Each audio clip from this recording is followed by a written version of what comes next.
darling Rachel. Hi. Together, we are talking with famous people today, tomorrow, and every day until the end of time. So, if you're thinking to yourself, will this be my only opportunity to see Eric and Rachel live stream? The answer is no. You will have future. All shorts views on your channel are now being considered for short speed ad and YouTube revenue sharing. Oh, that's nice. Thanks, YouTube, for letting That me know is that. nice. I'm happy to hear that. Now, if I can only watch this stream on the TV, all will be ideal. But I need to make sure to mute this on the TV as premiere so that I don't get feedback. Oh, but you're under Eric Strauss. Well, but I'm not live streaming as Eric Strauss on the phone. I'm live Oh, streaming and talking to famous people. I see. So, like, YouTube's interface is smart enough to know that Eric Strauss is talking to famous people, but that so that when even though I'm logged into Eric Strauss, I can still go to the talking to famous people back end and behave as talking to famous people. The only issue arises when I'm trying to watch some show we've purchased, because then the brand account can't access it; only the individual Oh. person can. And so I could probably change accounts here without having any problem. I would imagine, hopefully.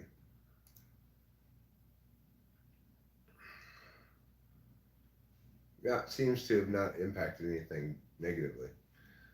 So, uh, Rachel and I have had an interesting week or so here in Yeah. Mariposa. Yeah. I've uploaded some videos, and I have live streamed one time, but I feel as though this is really our first stream because, well, a number of things have happened. So,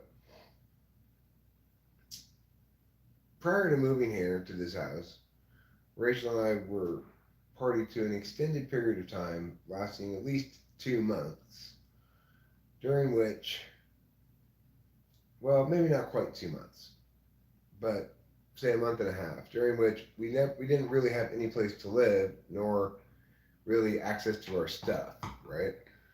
And it was pretty frustrating for both of us, I think. Because as intuitives, we're bad at that sensory stuff in general. We needed to be attended to as with as little attention from us towards it as possible. And our circumstances were requiring us to maximally attend to it. So it sucked ass in that regard.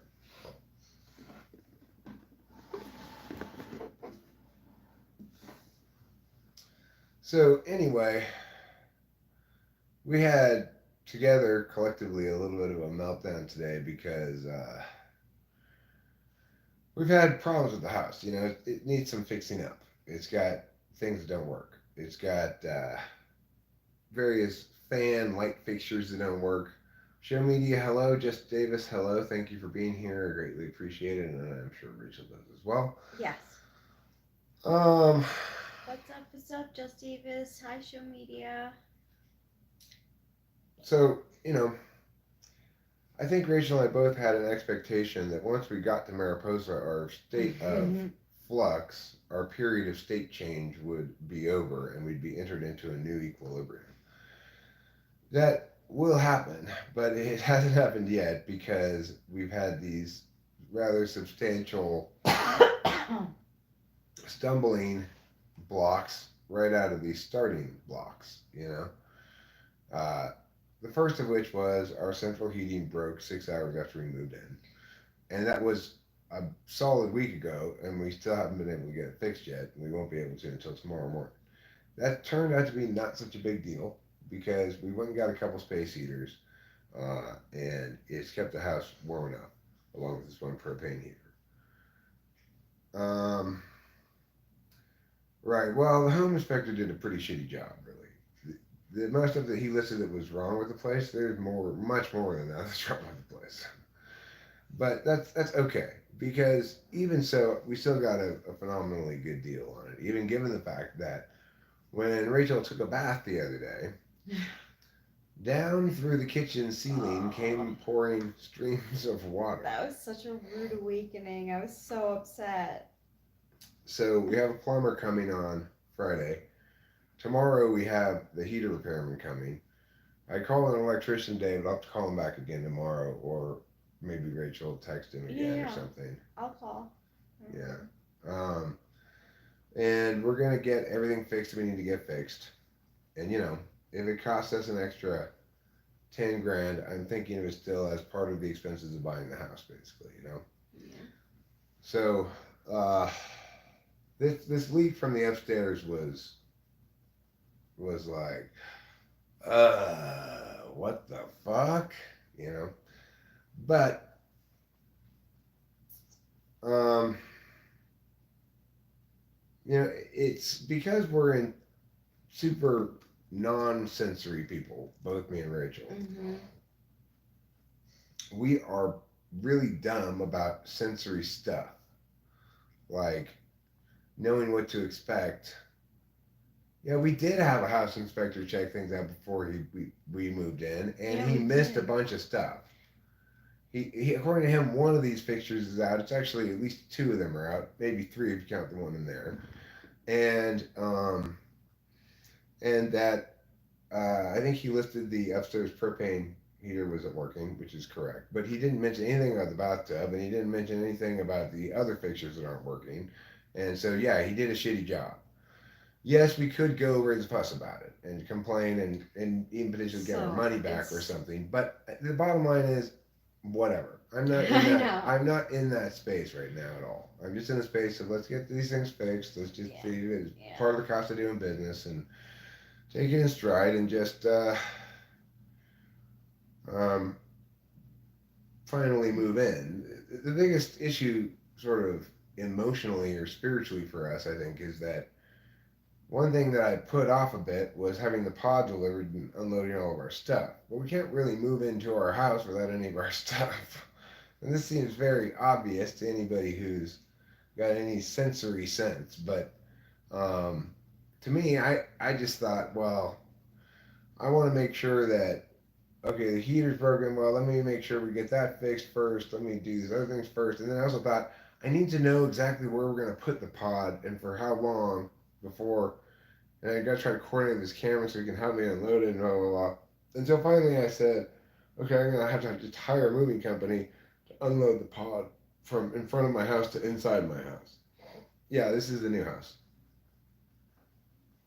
These shutters back here, these shutters, no, those shutters back there. Is this so funny? Where are they? Oh, what is these shutters? Wait, is it these shutters? Yeah, it is. These shutters, behind them, Oh, no, it's not those shutters. it's I think right It's those shutters. this way. Yeah. Behind these shutters, this is extra confusing because we're live streaming from my phone, but we're watching it on the TV, so there's a little bit of a time delay. Like I can see real time what's happening on the phone, but up there it's like I don't know, 7 second delay or something. Mm-hmm. Anyhow, let me open these shutters so you can see what's behind them. Yeah. What's behind them is outside.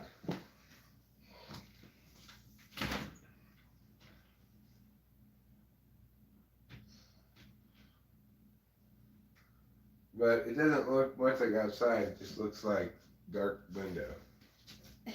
Dark window. Let me turn on the outside light and see if it'll make it Oh, visible. that's a great idea.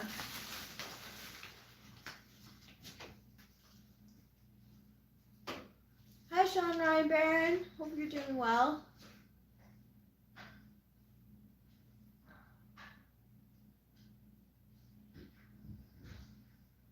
Is that how it is? Yes, it does. You can see actually the pretty porch wood fixtures. Oh yeah, so that's the porch outside the front of the house there. Yeah, you can't really see it, but my car's parked back there too.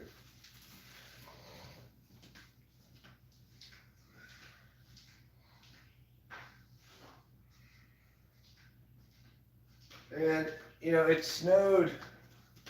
It snowed up here on this past Sunday, and it was absolutely gorgeous. I got a bunch of little videos, but I didn't upload them yet, but I probably will tonight.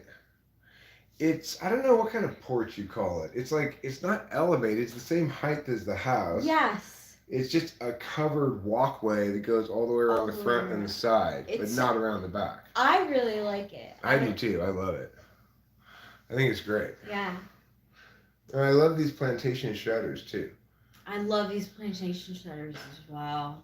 We want to get the rooms that have shitty blinds. We want to get them replaced with these kind of shutters. These are great. Yeah.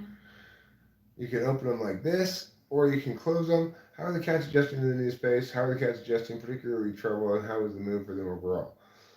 Well, fortunately, St. Cameron lives in this world, and he brought them up a couple days after we first got here. So we had the garage set up with cat litter boxes, food, water. We just let them out in the garage. The garage already has in it this really rad cat door. It's specifically a cat door. It's not a dog door. It's not on the ground level. You have to jump through it like a cat would, and it's not really big enough for anything but the smallest of dogs. It also like snaps shut really well, so and the garage door in general to the inside of the house shuts automatically. You can't keep it open. It's like a hotel room door, right? So that despite having two cat boxes in the garage, and today I finally changed the litter and put new litter in and got rid of the old one. Neither of us has smelled a single thing ever one time. It's crazy. So Trouble had more difficulty adjusting to the move than Capilla did, and is still adjusting somewhat. Yeah. He was here the first night. Then in the morning I let him out, and we didn't see him again all day long. And I thought, that cat's gone. I thought the cat was gone too. My intuition said he's trying to find his way back to Arcadia, and we're not going to see this cat again. That's what I thought too. I honestly said it to Cameron. I was like, wow. I was like, he hasn't been back all day. We both said it to Cameron, but Cameron said, nah. Yeah. He'll be back. Yeah. And sure enough, like 12 hours after letting him out of the house, he comes meowing back, and he's very scared to come inside the house. It took him a couple of days to get accustomed to it, but what he's done every day so far is he's gone all day long. We don't see a single hair of him all day long, and then he comes back at night, sleeps here with us at night, sleeps in bed with me at night, eats. He likes to watch. He likes us to watch him eat. Yeah. Like last night, he kept meowing at me from the kitchen. I'd go in and say, "You have plenty of food. You have plenty of water. What do you want? You want to go outside? Did you want to go outside?" And I go back, sit down here, and he'd come walk over to the kitchen there and meow, meow, meow. Oh, you want me to watch you eat? Right. Okay. All right. I'll watch you eat. Yeah. Wow, that's so impressive. You're doing such a great job of eating. He wants me to do that while he eats. Me too. I just had to do it with him not too long ago. He was meowing and meowing. What do you want? Actually, he wanted food. But he did want me to watch him eat it. Yeah. He wants us, I think, to be impressed by his eating skills. That's what I think. Because he's an ENFJ, he thinks, everything should be a group activity. If we're all here, we should all be together or something. Yeah. Except, of course, Capillo, who... But you know what? They seem to be getting along better here than they did in Arcadia. I'm not sure, because she has a little tuft of hair missing from her head, like behind her ear. And I don't know if it's That's been missing for a long time. Oh. It's been like that for a long I wasn't sure if it was because they got into a little. No, I don't think they did. I saw them the other night together on the bed, and they were nose touching. So yeah, the cat's in the ENFJ. Trouble's in the ENFJ. Um, but Capillo's an ISTJ, so they aren't very compatible. No, they're conflictor types. In socionics, they're conflictor types, and it shows. We've had conflict between the two of them since we've let trouble into our lives. Really. Well, did we let him? More like since he forced his way into our lives. You know. He is very FE, just Davis. He is an ENFJ, so he's an FE Dom. He talks so much. He does, and he talks to let us know things. He's very communication oriented. He is, where PP is not. PP is very much the opposite of Trouble. She's very quiet. Like, she lets me get away with so many pets. I'll pet her, and then finally she'll be like, like, like a little, like, come on, stop, and I'll stop. But it takes a while for her to be like that. She's got to get very annoyed. Well, remember also, if she doesn't like how many pets you're giving her, she'll just get up and walk away. That too. So I wouldn't worry about too many pets with her. Trouble, on the other hand, if you're getting too many pets or pets at the wrong time, he will swat at you. He still swats at me sometimes. But he's more socialized. The Heavenly Pet Resort in Temple City did a great Oh my gosh, they did job. A great job. We do have to review them. Is the closest store within walking distance? No. The closest store is the Triangle Road gas station. Yes. And that's still a good 10 to 15 minutes from here, depending on what time of day you go. Right now, they're doing but they're doing clearance of burned dead trees on Durer Road. Durer Road goes from Highway 49 back into the woods here. We're basically the very back end of it. This street that we're on is like a circle, Snyder Ridge and Snyder Creek Road. If you're on Snyder Creek side of it, then behind you there's nothing but forest. If you're on the Snyder Ridge side of it, like we are, then there's houses above us and there's houses below us, and then there's nothing but forest. So, but it's like this house, the way they did it is really cool, because while we can see those neighbors down there, no problem, we can barely see the neighbors up there at all. Barely. I didn't even know they were there for a while. Yeah, so me too. Until I heard voices. Yeah, you can't even see their house. And the neighbors over there, you can see them, but looking down this way, you just see forest. Looking up that way, you just see forest. So it's got this nice mix of actually being in the woods, but still being reasonably accessible to civilization. Mm-hmm. Because of this clearing job that they're doing on Durer Road, past Triangle Road, unfortunately, because if it were between Triangle Road and Highway 49, we could bypass this stuff by going Triangle Road. Unfortunately, it's between Triangle Road and us, Snyder Ridge Road. So sometimes we have to wait 15 minutes. Like, we go and we turn off the car and we sit there and chill and smoke a cigarette and whatever. And they've got this giant green machine called like a Schnurrenchurg or something like that. Oh yeah. And it's the craziest machine I've ever seen.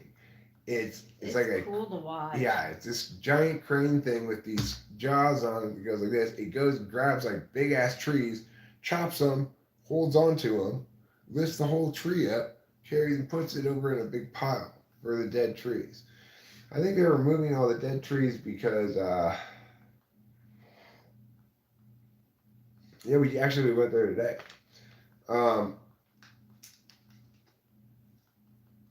a Schnurninger or something like that. Yeah, it was like smurdy.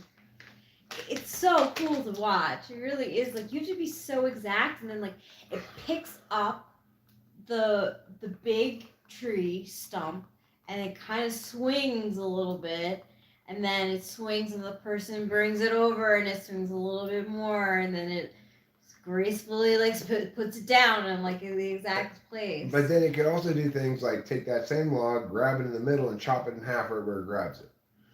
Yeah, And, that's true too. Yeah. and then they have a smaller machine that's like tidying the pile of giant logs that they're making. Um, it's like a smaller lifter grabber machine that's just for moving the ones to make the pile more tight. Then they've got guys going and picking up branches, and they've got another guys with leaf blowers blowing away the dust and stuff. Mm-hmm. And this is like 5 days a week, like 8 to 5. So it really is. It makes going into town a big decision, kind of, right? We can't It does. We know it's going to be at least half an hour, 40 minutes to get into town. Yeah. So we might have to. I was wondering actually about if we should go into town before Sunday, or you think? Well, we should get. Well, I mean, yeah. Look, we will leave town. We will leave for either Oakhurst, Merced, or Mariposa, sometime on Friday, probably sometime on Saturday, possibly. You know, but yeah, well, right. I started buying 4 packs of cigarettes at a time instead of 2, but I'll probably buy a couple cartons next time I go because, I mean, we didn't get snowed in this past snow. It wasn't enough snow that it didn't. You could still drive on the roads without chains, no problem, because there was enough traffic that even though there was a good 6 inches of snow in the driveway, the road quickly was just a little bit of slush and mostly dry. Yep. So it is pretty cool to watch. I got some video of it. I'll put it out. I'm trying to get a better video of it though. I want to get a good one that really shows the whole thing clearly. Your weird imagination is thinking of someone popping up in the window behind me. Oh no! That would be so terrifying. We would be like out of our chairs so quickly. Yeah, I mean, because like, who would it possibly be? Oh my gosh. I mean, it could be one of the neighbors, I guess. That really would be a rude awakening. Oh. So. Rubinar? That would be the... I like that. So, let me show everybody what we're looking at.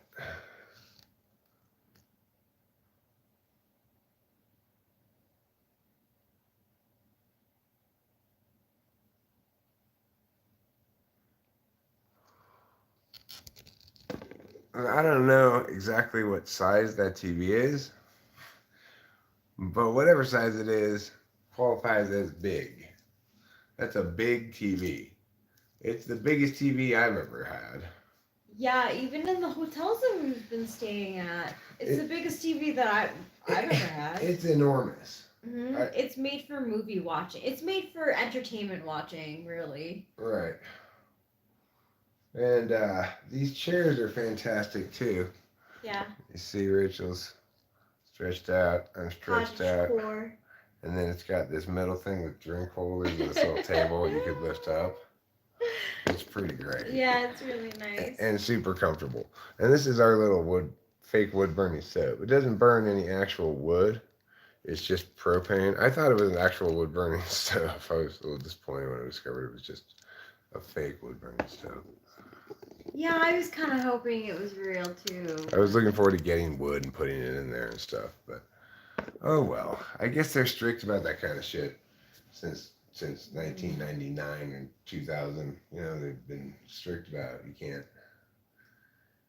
You can't put burning things in your house because fire risk is too high or something. Yeah, probably. Thank you. It does look real. We thought it was real. Jess Davis, I'm in Austin and we're getting so much ice and snow, it's making everybody's power go out and trees are Wow. falling down. That's crazy. I'm sorry to hear that, Just Davis. Is that is that even common for Austin? Jess Davis is fine with it though, because he's a snowboarder. He's got a snowboard and he's just snowboarding his way all around town, That sounds like a video game. dodging trees that are falling down in the Yeah. blizzard, power lines snaking around the ground, going zzz. You got a snowboard over it. Snowboard in Austin. That's what the name of the game is. Snowboard in Austin. You already went snowboarding? Well, there's a ski place relatively near us called Beaver Creek. I could conceive of us going there to go skiing. Rachel, you ever gone skiing before? I've never been skiing. I definitely would need the bunny slope.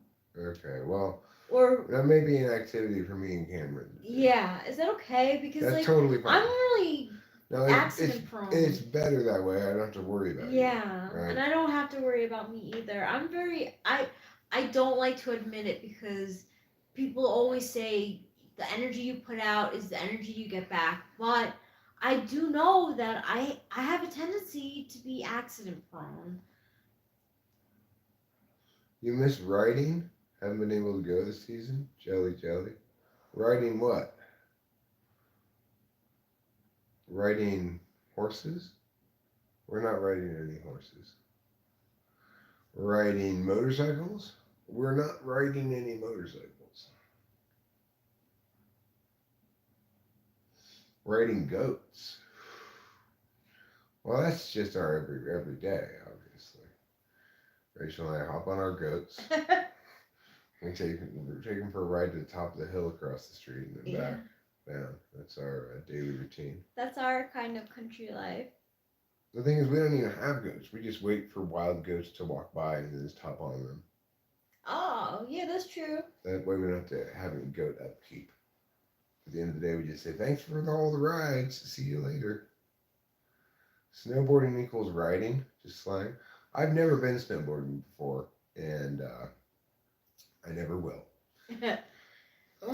I was raised from very young on skis. It's so much so that I can't forget how to ski. I've skied occasionally as an adult, not very often, but it's like it's so imprinted into me that I'm perfectly comfortable on skis, even though I'm bad at all that kind of balancing stuff. So, God, this is it is my FOMO. Fear of missing out. I am a little jealous that you'll be able to have fun ski time with Karen, but the risk is not worth it for me. I mean, Well, also, you wouldn't be able to have fun ski time with Cameron and Eric without Eric and Cameron having not such fun ski time because you have to go on the baby slopes. Yeah, and what I would feel so bad. I would feel so bad.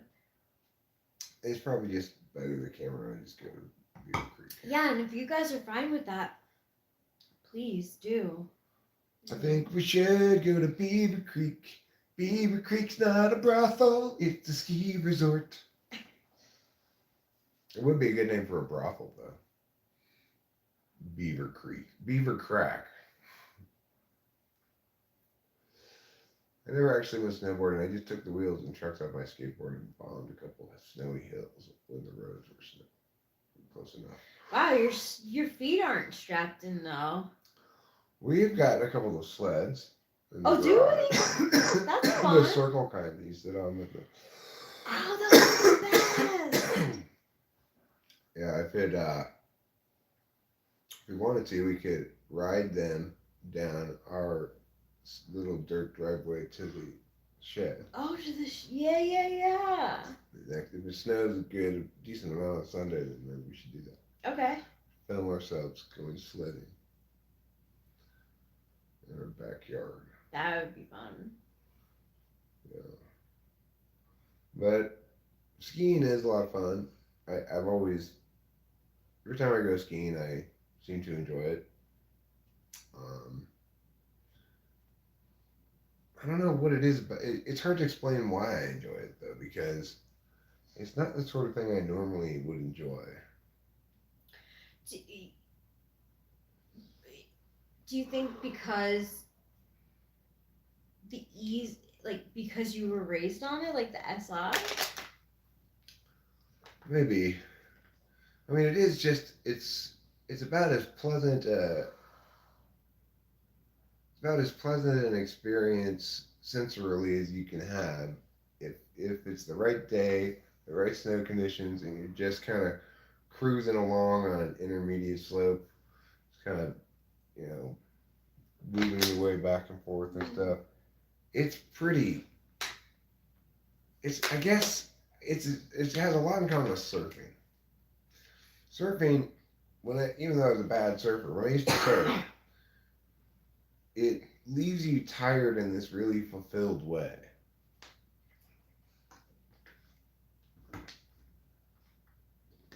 Skiing, same thing. Like it's almost like pretend work. It is like pretend work. Well, if it is like pretend work, then that sounds very enjoyable. Yeah, because you end up feeling like, hey, I got a lot of stuff done today, even though you didn't do anything except ride up and down, ride up and glide down hills. But it almost feels virtuous, like healthy or something. I guess it is healthy.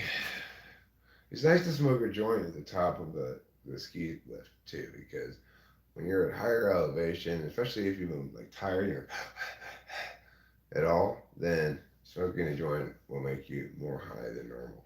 Oh, that sounds pleasant. Mm-hmm.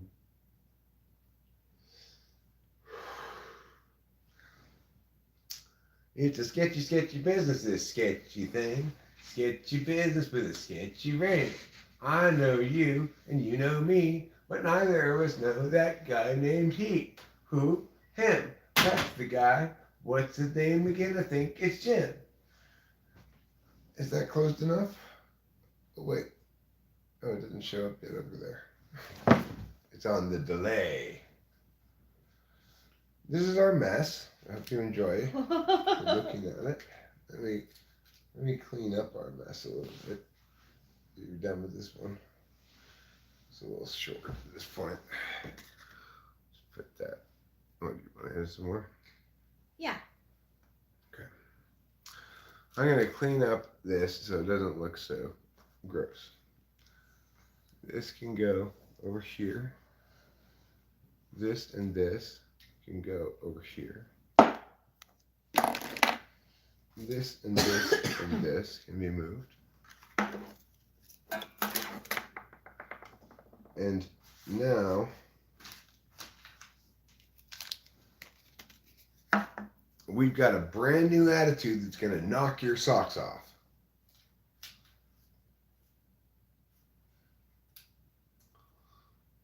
Unexpected critters. Any cool animals around there? Unexpected critters. But we did see some interesting tracks in the snow the other day. Appeared to be rabbit tracks of a fairly large rabbit. Then there were these other tracks that may have been a small deer track. Yes. It was kind of just a single circle. Not exactly a circle. Yeah. And I can see where the cats had walked in the snow too. I like the fact that we can see animal tracks, and snow makes it much easier to see them than other media of tracking upon. I like that they come, like they're kind of like scoping out the place, I feel. Yeah. Well, and I may have mentioned in the last stream, but Rachel's now also met our wonderful ENFP neighbor, Yes. Les. Yeah. Who is the conductor of the Yosemite Valley Symphony Orchestra. Here's his card.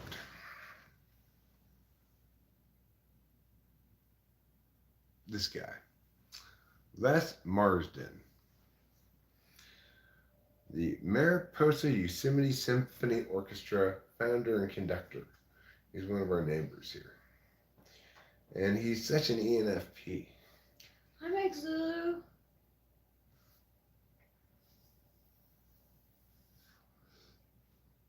Hi, the Mike Zulu Show. Welcome to the Talking with Famous People show. It's a show made by me and Rachel just for you, our viewing audience members.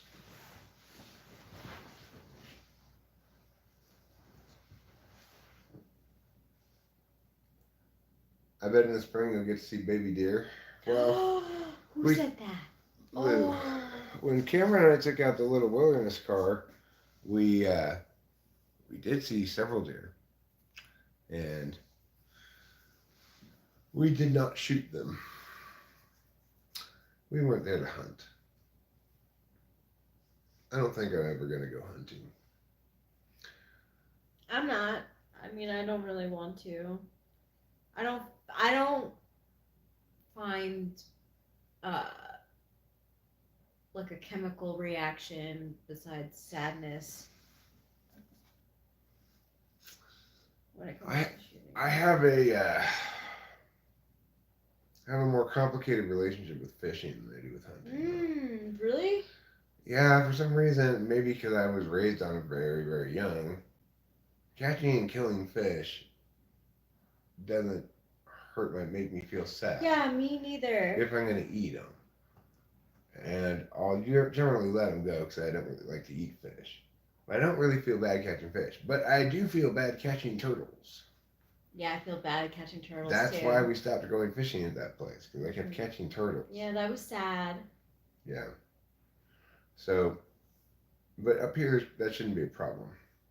Like Bass Lake, I would like to go fishing at Bass Lake. Yeah, me too. I would like to catch a fish and then probably release it. Hopefully, it doesn't swallow the hook or something. If it does, then bring it home and eat it. Eat some, but at least it doesn't totally go to waste. Throw the rest of it out into the woods back there and let the animals eat it or whatever. Not that I want to draw bears to our house, don't get me wrong. But if I toss it down into the gully down there.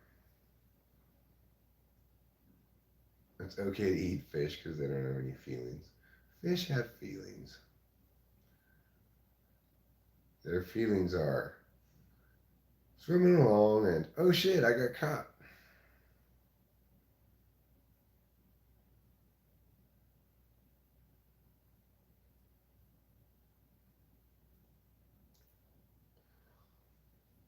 Hi, Boba Fett.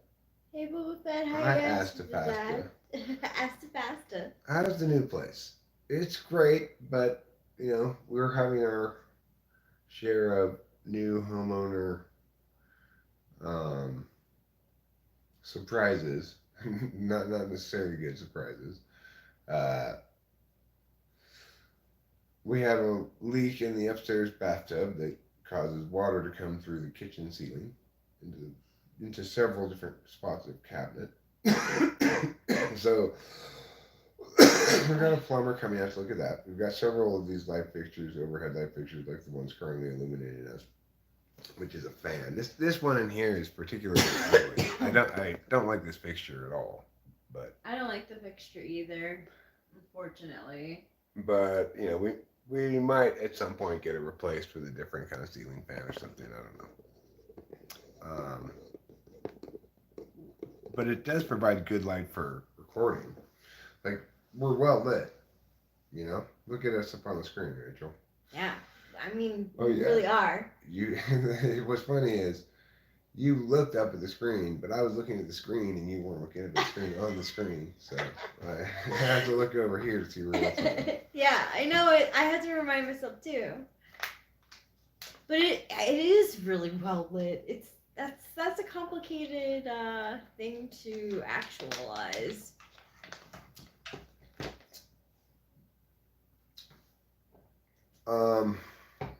We could give everybody a tour of the house easily enough now because we got on the phone, No, yeah. So anyway, Les Marsden, he used to be an actor. I guess he made a fair amount of money, like on Broadway, doing Broadway plays and stuff. he hurt himself in his 40s. He was supposed to jump down this like hole in the stage trapdoor thing, and the stagehands below didn't have it lined up perfectly, and he hit the edge of his heel on this thing down there, and he injured himself. Oh my gosh, that sounds terrible. Anyway, we'll tell more about Les Marsden in a little while. Let's do a home tour here. Let's start at the front door. Don't forget to show trouble. Okay, I won't. This is the front door. As you can see, it features a door handle that turns both left and right, and a deadbolt, which locks the door accordingly. As you enter into the foyer, you'll see that it has high ceiling up to the top of the second floor, and this big fan here. A big fan which, as far as I can tell, does not work. There's a lot of light switches that are mystery switches. What does this light switch do? I don't know. Maybe operates this fan? No. This light switch is for this light outside. So, see that light over there outside? That's this light switch. Here's the porch thing. There's my car. You see it's got several lights. And then over here, there's the garage. You can see in there the garage with the little wilderness car. It's a circle driveway, so you come in over there, you come down here like this, and then you go out up over there to the road. So, foyer. One of the beautiful features of the foyer is this apparently broken fan. And one thing I like a lot about the foyer is this long rug here, which gives you ample time to wipe your snowy feet off before you have to go on anything. There's also this handsome gentleman, who's known as the meowiest of the meower times. Aren't you? Oh, Mr. Trouble. Oh, meow. Meow. Meow. Meow. Meow. Meow. Meow. Okay, now let's go into the kitchen. So we go around here. This light switch turns off and on those lights. This light switch, I don't know what it does. Does it do anything? I don't know. In here, we have a little bathroom. This is the bathroom that I like to go pee in. I like to go pee into this sink here because it's just perfectly heightened for my nuts to sit right here and my penis to dangle over into here. So it's perfect for peeing in. It's also a warm bathroom, in part because these lights are fairly hot. I think they're actual incandescent light bulbs. There are these things throughout the house, oil lamps, which presumably we could fill with oil and use. They appear to be actual oil lamps. So that might be a good thing to do. And this is Trouble, who wants me to come show the dining room next time. Okay, that light switch there turns on those lights. Now, this does have a light, but it's really weak sauce. And this other light switch, I don't know what it does. I like that you called it weak sauce. I think it's weak sauce too. Yeah, you can see how weak sauce it is. It's like barely more lit up than when it was off. And then this door here goes to the outside. And if you open it, you will see the back patio-y thing or whatever it is. These rocks over here. There's the propane tank. There's this little shed thing. There's a hose. Here are some chairs. And there's some more rocks over here. And then if you go all the way to the end here, you get to this like summertime afternoon deck or whatever.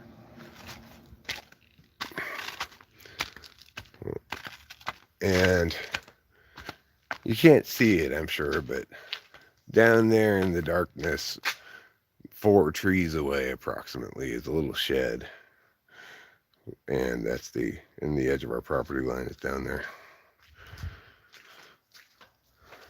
And I do like this kitchen table, this dining room table. I think it does a good job of providing table space for 6 people. All right, those 2 chairs there are fine. I like them fine. I'm gonna turn off these lights. Now let's go to the kitchen. The kitchen is the room in which food is prepared. As you can see, we have this stove/oven. It's by Whirlpool. I like it a lot. It runs on propane. Like, it's easy to use. When you do this, it shows you what temperature. Oh, I wanted 375. Okay, right there. So you don't even have to look at the knob you're turning to get it to the right temperature. And then it'll tell you how long it's going to take to get to that temperature. So there's 9 minutes and 50 seconds left for preheating, right? Then once you're done preheating, you can set the timer for how long it is right here. It makes it easy. This coffee pot we bought from Target just a couple days ago. We brought it home, and we had gotten a broken one. It was broken when we got it. There's a crack in it here somewhere that when you put water in this part, it just starts spilling all over the place. I've still been using it to make coffee by heating up water and just pouring it into here, right? This is a cat named Capilla. She runs on propane, electric, and natural gas concurrently. You need all 3 to run her. Those are our paper towels behind her. This is our landline telephone. Yes, we have a landline telephone. I basically can I can neither make nor receive calls nor texts without going into town. So I'm gonna have to change my phone company to Verizon. This is where the cats eat their food and water. And this is the trash can and this extra bag of trash that we leave there to keep it company, so the trash can doesn't get lonely.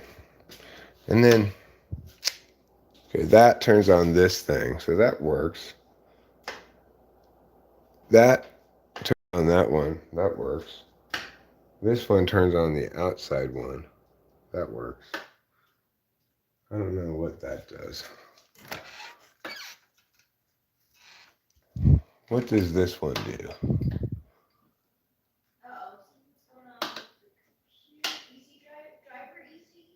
Oh, it's fine. It just wants to tell it no, tell it later, or whatever. Say, no, no, no, you Mr. Driver program. We don't want any of your shenanigans. This is the kitchen table. It's got trash bags on it. I think these are blueprints, maybe. It's got, like most kitchen tables should, a roll of toilet paper on it and one of these things. These are important to have. And now let's go over here. This is this hallway. Here's a door. What's inside? All the wiring shit. Like that. That crazy bunch of craziness, right? And then in here is, this house is wired beyond belief. Considering how the internet here isn't very good, especially. Trouble, get out of there. Of course you gotta go like that. He's gone into the wires closet. Okay, well, this one says pantry on it. And as you can see, it has shelves that you can put things on. Thanks, Jess Davis. That's very kind of you. This is Rachel's jacket. We've had some discussion about Rachel's jacket. What color is it? Is it pumpkin? Is it autumn leaf? Well, I finally realized it's Golden Gate Bridge. That's what color this jacket is. Yeah, it's Golden Gate Bridge. So here's the primary bedroom. You can't call it a master bedroom anymore. This one doesn't work, right? That doesn't work. That it made a sound. So this one must go to that. But it doesn't work. This is my bed here. And the only light that works in here right now is this. We got our landline here. That works. And then these are some closets. I don't have anything in them because I don't have anything yet until Monday when they bring our pod and our stuff. There are a couple of things down here. Like, these are some socks. I could probably put those on at some point. Now, this is a cabinet thing, dresser or whatever. You could put a TV in there, in theory, but it would have to be pretty small.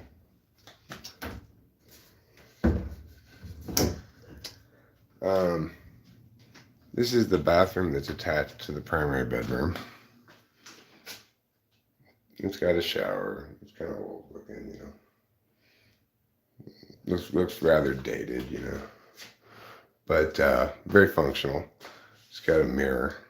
This allows you to look at yourself while you're doing things. Like right now, I'm looking at myself doing this. Do I look good? Do I look bad? Do I need more mousse? These are the kind of questions one asks in front of a mirror. I've got my medicine cabinet. However, there's one medicine that's not in the cabinet. That's the reason why I'm streaming right now. Anyway, now let's go into the laundry room. Oh, we didn't open up this one. This is something where you put these vacuum things. There's a lot of different vacuum things. Because we have this. You just put your tube into this hole and it starts the vacuum automatically. And it vacuums out into the garage, which I'll show you after this room here. This is the laundry room. As you can see, you can do both washing and drying of laundry in this room. It's also got one of these things. It's easier to open than it is to close. Now the hard part.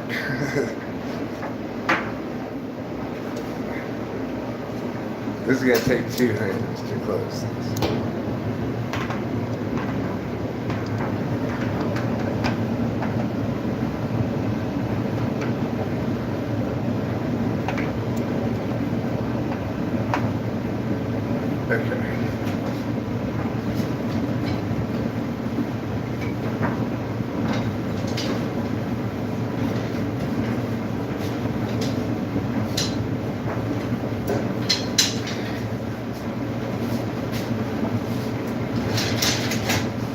There.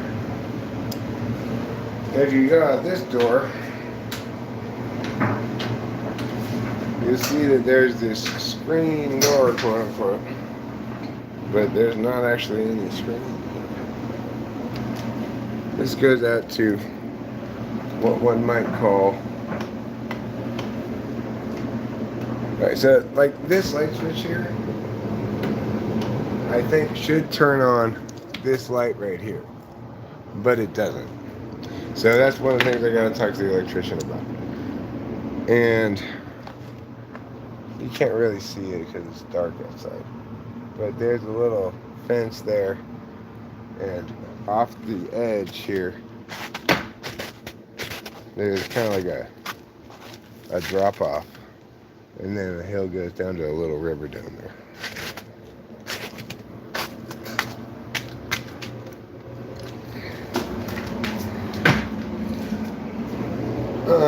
Okay, now let's go look at the garage. Now we are in the garage.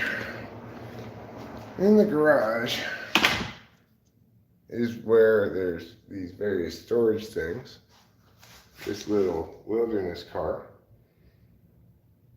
which we've already had a great deal of fun with, and are all very impressed with. Me, Cameron, and Rachel are all very impressed with the wilderness car. It does a great job of being a little wilderness car. It's like, it's got super comfortable suspension and everything. Here's this vacuum cleaner. Right? You just stick it in any of the tube holes. Stick your tube, and it'll just start up automatically. This is the hot water heater. More of these storage things on the side. Nice little work area there. As you can see, we got left some junk. I don't know what that is. Some of it useful, some of it not. These are the cat carriers the cats rode up here in. There's some brooms and stuff like that. Other boring stuff. Rain jackets, which I guess might come in handy. I'm sorry if I spooked you out there for a second with the darkness. I apologize. That is pretty scary. This is the central heating that broke and is giving us so much trouble. Now let's go to the upstairs. Up the stairs we go.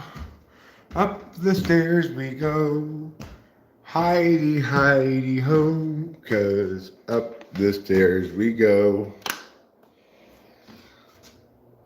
Those lights turned on.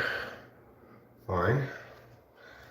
When we first got here, we were immediately met with this thing chirping because it needed a new battery, but it was, even when I put in the battery in, it still was chirping. I had to like Fonzie it, you know. Oh, Rachel moved the mirror that was at the end of this hall. There used to be a mirror at the end of this hall. She must have moved it. This is one of the upstairs bedrooms. Where's the lights? This doesn't have any light switches in it? Oh, no, it's right there. It doesn't work. Okay, so this is like,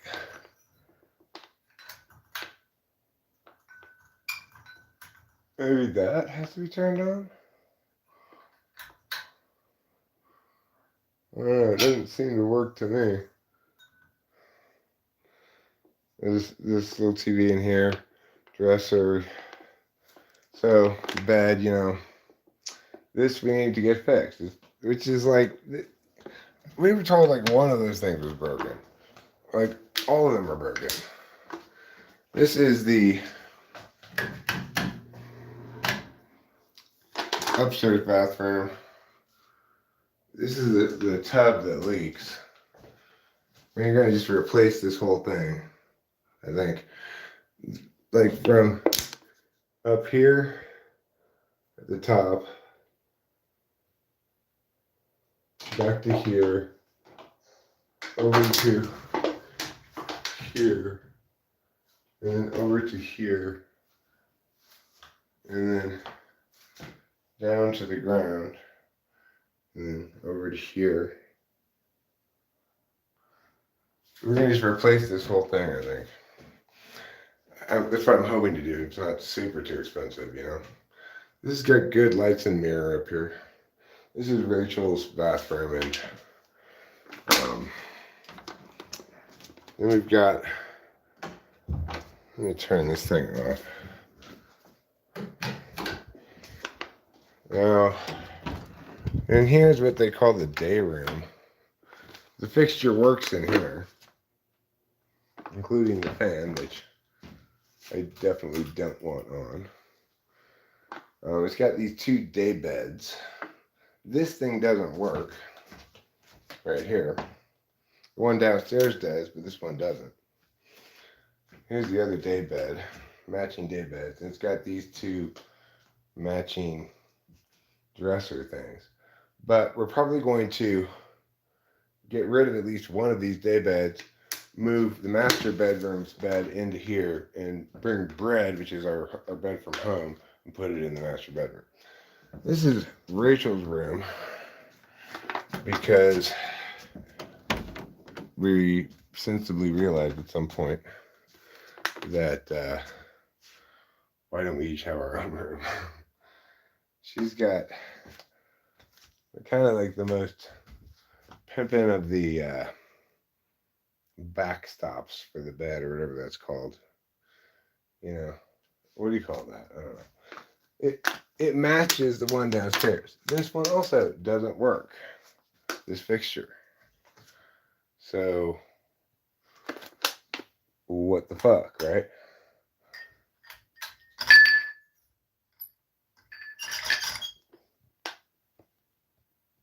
So that needs to be fixed. Rachel's been blasting this space heater. She moved the mirror to there, I see, from where it was before. So, you know, we've got a number of problems to get fixed. But a bitch ain't one.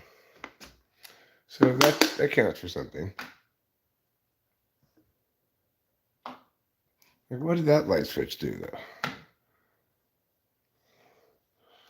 I don't even know. And then here's the little spot where you yell down from to people below. Hey, you, can you go get me a yeah? Like that. There's this window that this is as close as you can really get to it, right? Unless you want to try to climb up on that little ledge over there. It's just,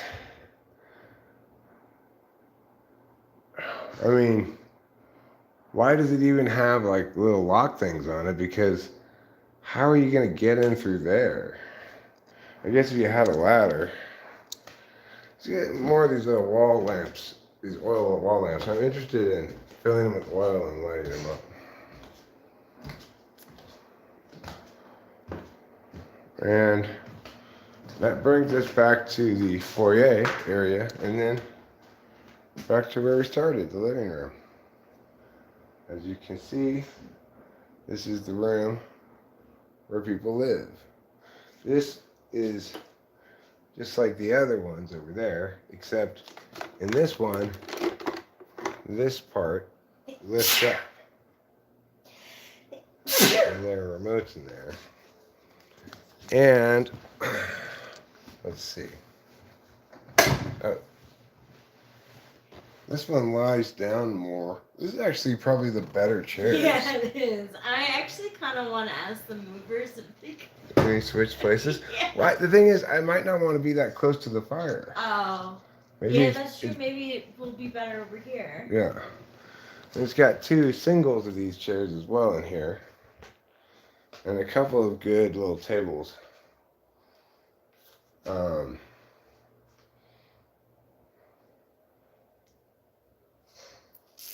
And that's it. The end.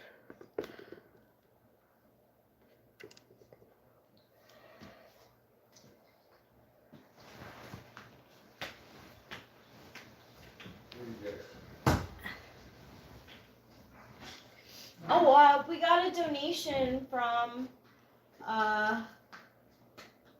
Just Davis, I believe. Yeah, I thanked him already. Oh, you did. Thank you, Just Davis.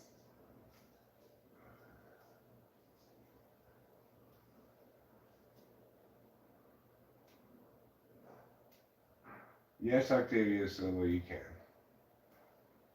Yes, you are welcome to do so.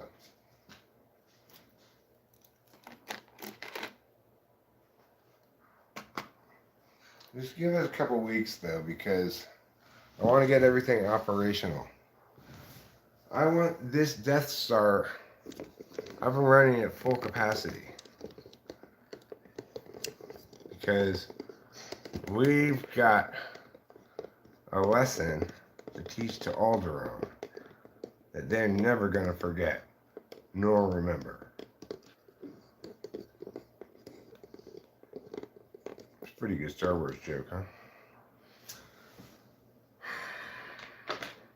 Is that how low your bar is there? Pretty good Star Wars joke?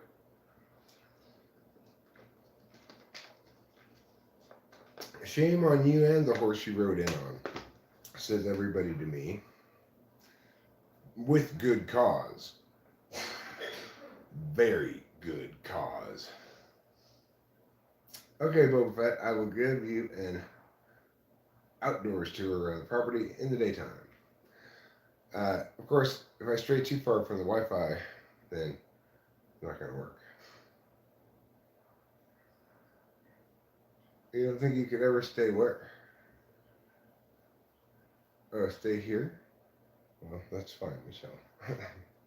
I don't drink either. We drink non-alcoholic beverages. I don't die of thirst.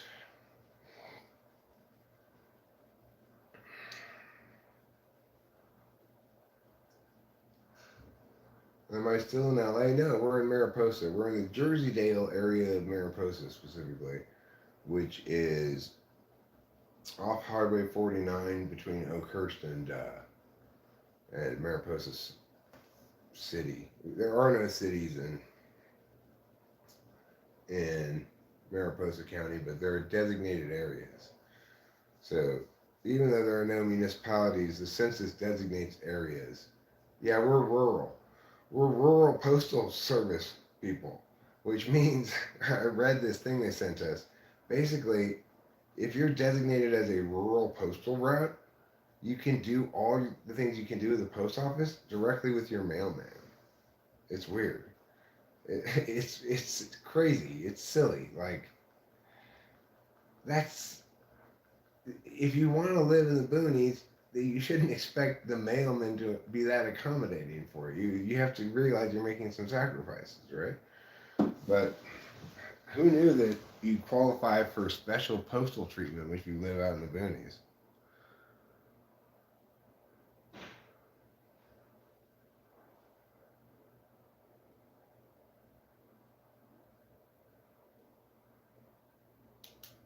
Right, but you can also buy stamps from them. You can send packages and stuff.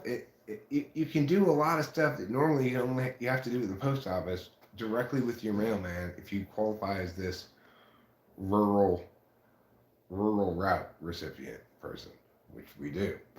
So, and I learned a lot talking with our neighbor Les about septic tanks and the way the septic tanks around here in these houses have been designed and how they work.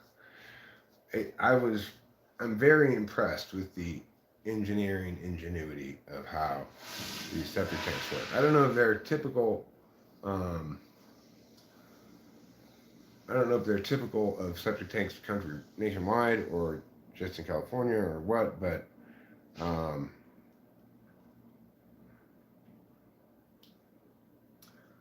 well, it makes sense that it's harder for people in rural areas to deal with postage stuff accordingly. It's harder for them to go to the store. It's harder for them to go to restaurants. It's harder for them to marry man. It's harder for them to do everything. Why is it shouldn't it not be harder for them also to go to the post office? It's implicit in the decision you're making to isolate yourself from other people.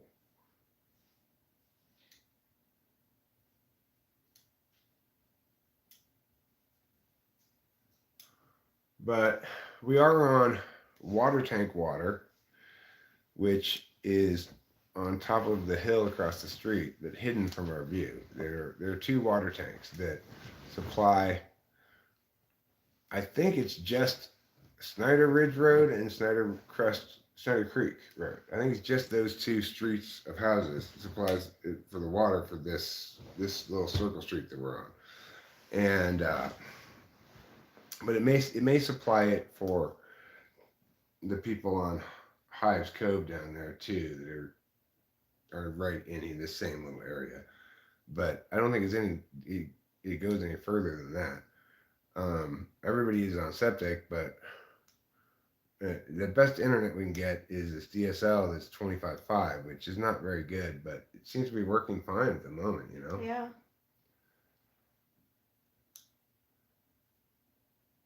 Well, okay, but governments are expected to provide the same thing for each citizen, right? Not from the government's ability to each according to their needs, not no economy bullshit, right? The government's supposed to provide the same exact thing to everybody, be equal and fair about it. That's one of the reasons why means testing is so evil. Rurality testing is much less evil than means testing, but it's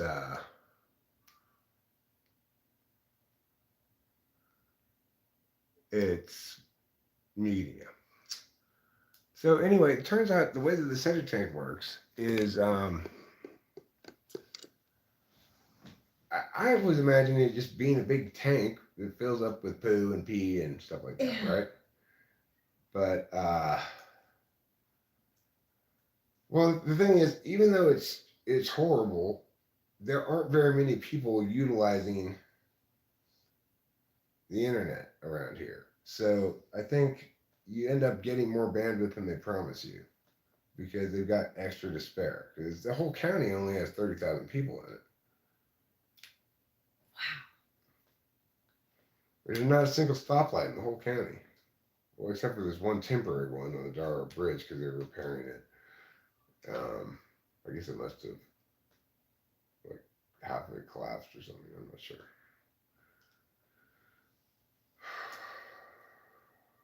So anyway, this septic tank, the way it works is it doesn't store all the liquids. It in fact disperses the liquids, separates them from the solids, and disperses them into what is called a leach field, which is an area of ground where all of the liquids filter down through for a long distance until they arrive clean entirely into the aquifer, which is like pretty crazy.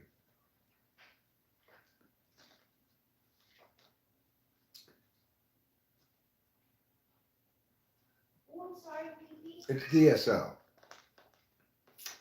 Yeah, Boba Fett, you're right about that for sure. There's a store in town called Have Drone Will Travel.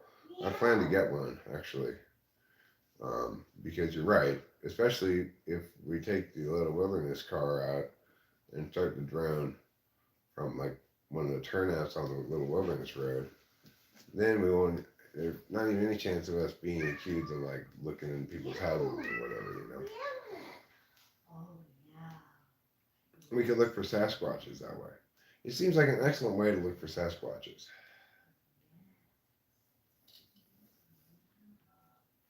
Rachel. Her name's Rachel. But Emily's close. Appreciate that, Michelle. Meow. DJI is the only brand to go with for the drones. Okay, I'll keep that in mind. I'll keep that in mind. I do really like the idea of having a drone that will carry a camera and let me make videos, you know? Meow. Meow. Oh, yes.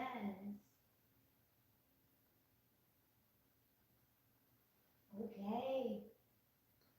Sasquatches are not just around the Great Lakes. Listen, my goal is Where are you going?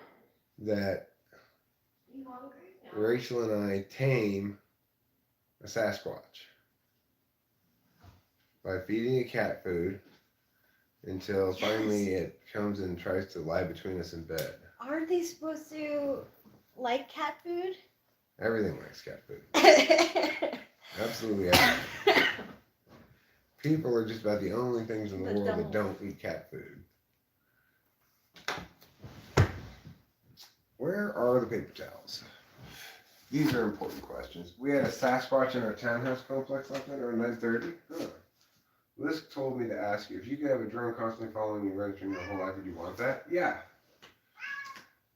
For sure. What do you want, Charlie? You want me to watch you eat? Yeah, I'm not really sure what he wants.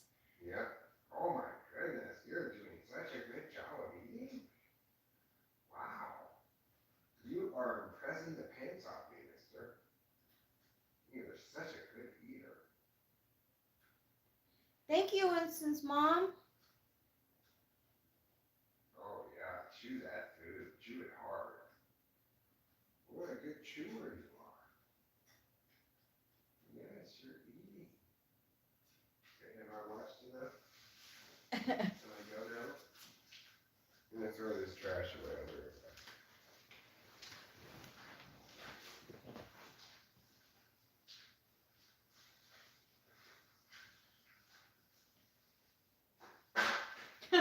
Thank you. I think it's the denim. I've been obsessed with denim looks lately. Like like I have this denim Levi Strauss uh dress, and I like the idea that Boba that had with adding like pins on it. I actually have some pins. Yes, it's a dress. It's a denim shirt dress. A distress. Yeah. It's a distress.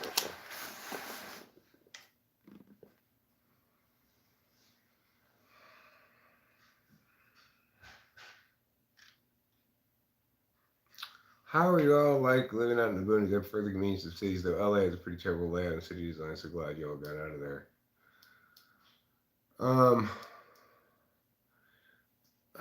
We, to be honest, I don't think we're sure yet. You know, it's like we need to move in properly, and that's not going to really happen until Monday at the earliest, when we get our stuff in the pod unloaded and we can actually start to occupy the space. And we also need to get these things fixed before I think we're going to really feel like it's our home. All these various light fixtures that don't work, the heater upstairs that doesn't work, the central heating is not working, and just as importantly, if not more so, the plumbing problem. I think once we have those kinds of problems solved and everything's working as it should be working, and we have our stuff here and we've moved it to where we want to move it, and we know where things are, and we can stop paying attention to the sensory world so much, then we're gonna I feel like we're gonna be really happy here. I think so too. Oh, already, even despite the frustrations and the stumbling blocks, I don't have any reservations, second thoughts, doubts, or anything about it. I'm so glad to hear that. Yeah. I don't really either. I just get,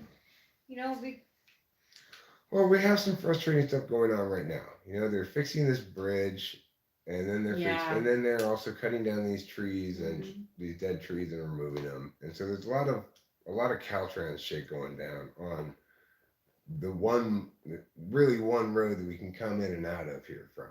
Yeah. So right now there are things about it that are normally a problem, but that are 10 times as big a problem now, like because of that. So normally it might take us 20 minutes to get to Mariposa town from our house. Maybe even we could make it a little under 20. But now with what's going on with the road, it's guaranteed to be about 30 at least, seems to me. So So we just have to. How far away are you guys from essential business like grocery stores and stuff like that? Um, like if we were to leave for Oakhurst right now, it would probably take us about 30 minutes to get there, maybe 40. Yeah. It'd probably take us 30, a little bit less than 30 to get to Mariposa right now, which has a pioneer market but isn't really a supermarket. And It looked pretty. Actually, it looked pretty big to oh, me. did it? It. Yeah. Like what was that market that we went to that your parents used to go to when you were younger? And it was on the way to the whip store. Like I'd say it was like Oh that. yeah, that place, Yeah. Howie's. Howie's. Yeah, it's like that. What wildlife there? Got bears, mountain lions. We saw a mountain lion. That's right. You did. I didn't But you see didn't it. see it when we were No. driving. Well, I And there missed was it. there I was a wasn't baby there. mountain lion that was like kind of scampered down the side of a hill on the road almost in front of me. I almost hit him, and I swerved out of the way. I managed to avoid hitting him. Wow. I haven't seen any bears yet. We've seen rabbits. I've seen a rabbit and I've seen rabbit tracks. I've seen squirrels. I mean, that's the thing, Boba Fett. Our cats are gonna do what they're gonna do. If Trouble wants to go outside, he's gonna go outside. And I'm not gonna force him to stay inside. And he, he's gonna run around as much as he wants outside. And yeah, he's a pretty tough cat, honestly. He really, I'm, and like Eric said, he's. I would love to put a GoPro on him because I would love to know where he goes during the day right. because he's gone until probably like 6 in the evening. He comes back around. Um, And right around sundown. yeah.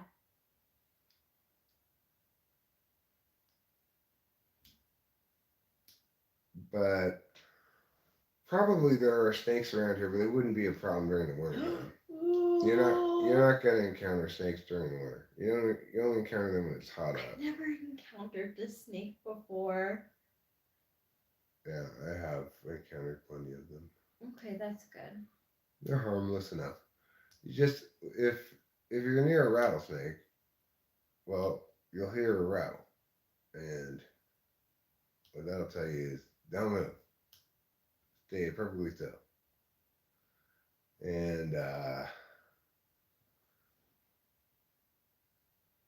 and then once you figure out exactly where it is, slowly back away from that spot. Anyhow, yeah, I get it. It's plausible, certainly, that one or both of the cats gets eaten by a wild animal. But if that happens, that's what happens. I'm not going to make prisoners out of my cats in order to keep them safe. I'm going to let them live the life they want to live, and if they end up dying, then well, that's how the world works. I'm not going to torture them because I'm so scared of them being hurt in some way. They're not that fragile. Our cats, Yeah. they aren't that fragile. They've lived in, especially, well, both of them, in the hot Los Angeles weather, outside for the whole day. So it's interesting how much of a house cat Peepee's become. She's definitely fine using the litter box and stuff. Yeah. Um, Jess Davis says, I've seen rattlesnakes, coral snakes, and cottonmouths where I am in Austin. And misfortune arrives with a heya hiya, to which I want to say, hoo-ya, hoo-ya. How ya? Show Media says, little cat in a box. Aw, I like little cats in a box.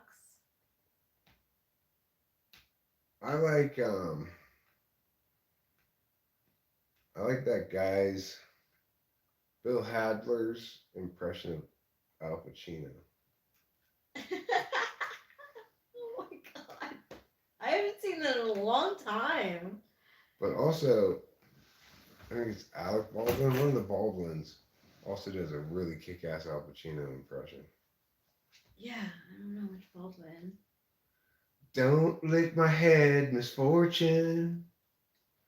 Lick my butt instead. I'm riding with these cowboys. So lick my butt with your head. Lick my butt.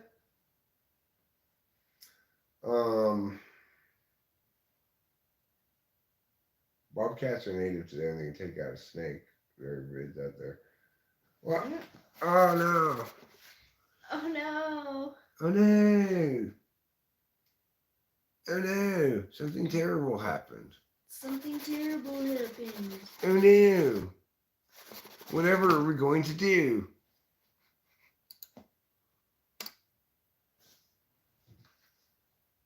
We'll do this. There.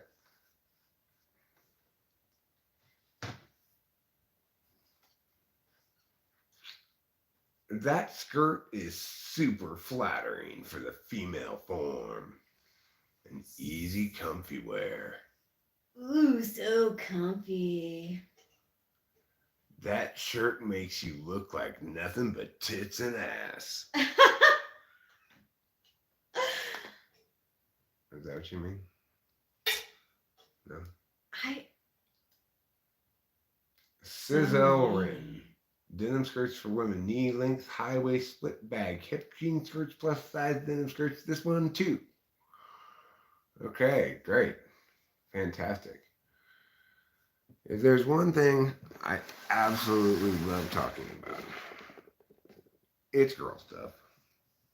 I cannot get enough of it. He can't get enough. He can't get enough of it being around his face. He can't get enough hearing about what we do to ourselves. Okay, what we need to do is we need to gently brush some blush into some mascara with a little bit of balm and some lipstick, okay? And we're going to just shade just ever so gently right beneath the bags, okay? It's going to make your bags look like, instead of bald, make you look like you got sexy puffy eyes. Oh, sexy puffy eyes. Yeah. This amazing, amazing rejuvenating cream will literally take years off your life. You will look like you're 6 years old when you use this rejuvenating cream. That's how much rejuvenation you can get from it. Even if you're 100 right now. You just slather some rejuvenating cream on yourself and you'll look like a 6-year-old. Yeah.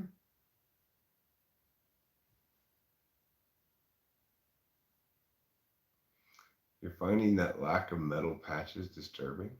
It's too plain. My metal patches are in the pod. Do you wear rouge, Michelle Way? Because I don't know really what you look like. I don't really remember that much, but I'm guessing your cheeks are too pale. That they need to be rouged. Rouged, he says. Why do you think rouge exists? It's because women's cheeks are so pale. They're hideously pale and need to be covered with rouginess. Thank you. I've always thought the same thing. Yeah. And also, it's like, what's wrong with women's normal fingernails? They're just boring. They need to be boring. Like this long and covered in crazy decorations. Yes, they do. Obviously, those are the only acceptable nails for any woman to have.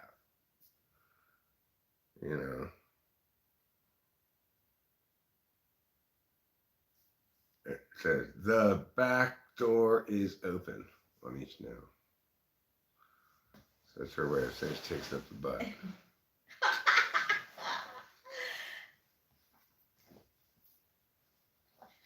I wear almost no makeup. Almost no makeup, Eric? Do you wear some makeup? Yes, I do sometimes put on Rachel's lip balm when my lips are feeling chapped. I'll sometimes put on Rachel's balm. I could use a little bit of balm right now, actually, Rachel.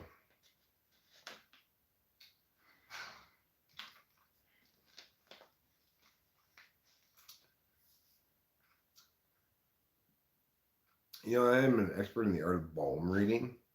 I can look at your jar of balm and tell about your riches, your family, your career, your romantic future, everything.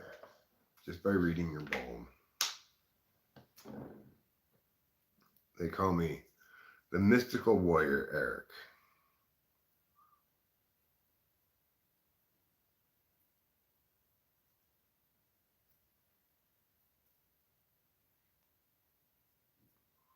Southern alligator lizards look so cool.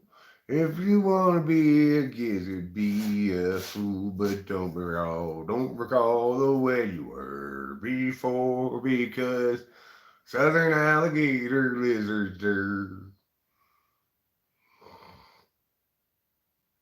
I'm trying to become good wog, the fundamentals, but I have found myself reading other more poetic things too. I'll have to check out Jung stuff too, obv like him. You obv like him.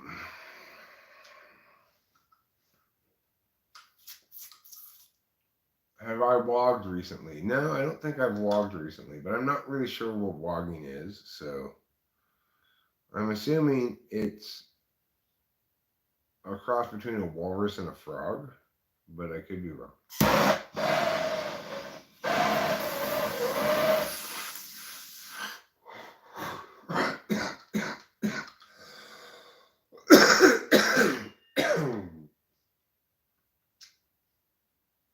To wog is to look alarmed without adequate cause.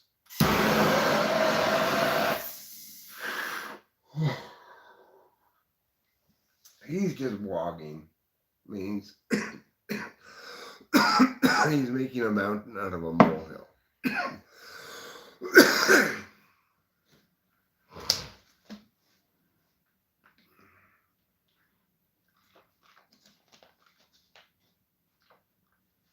If you paint southern alligator lizards on the wall,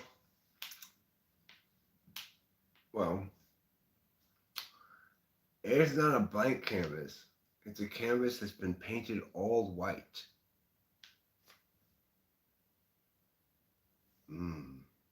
So true. Black and white's the new orange, which is the new black, which is the new white. That's why I'm going black and white. Green is the new blue. Well, yellow is, of course, the new orange.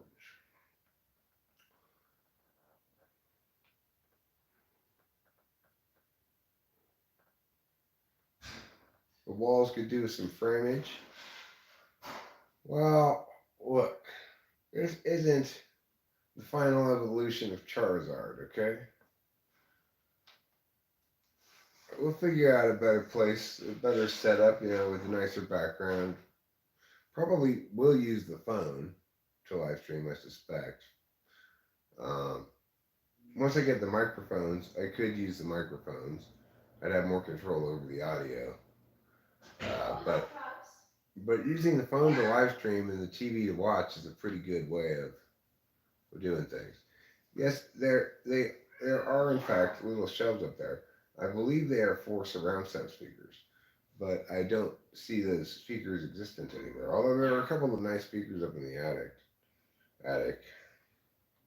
not the attic. That would be talking about somebody in Anal Wreckage Anonymous. There were a couple of nice speakers up in the attic. I'd be good plant shelves. Plants? Plants? Am I still in the process of setting up a computer and things like that? Yeah. Thanks for the missing M. I appreciate that misfortune. I was waiting for that. Costco has a nice set of surround sound systems. I mean, I'm not opposed to it. At the same time, I do enough audio engineering that I always do in stereo and not in surround that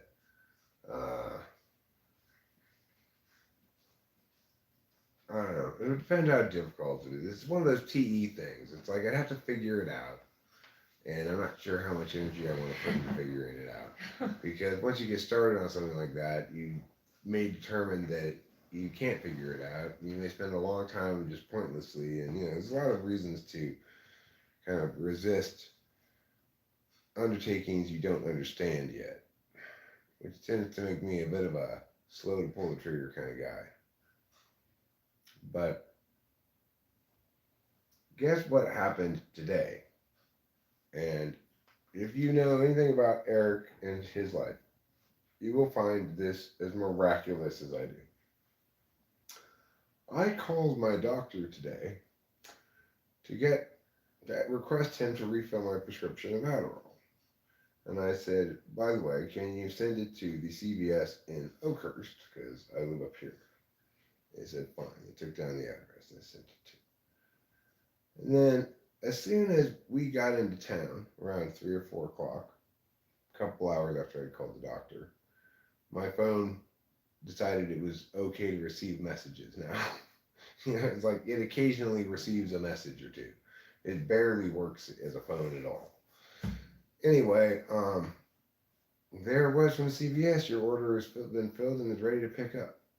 Not one shred of difficulty.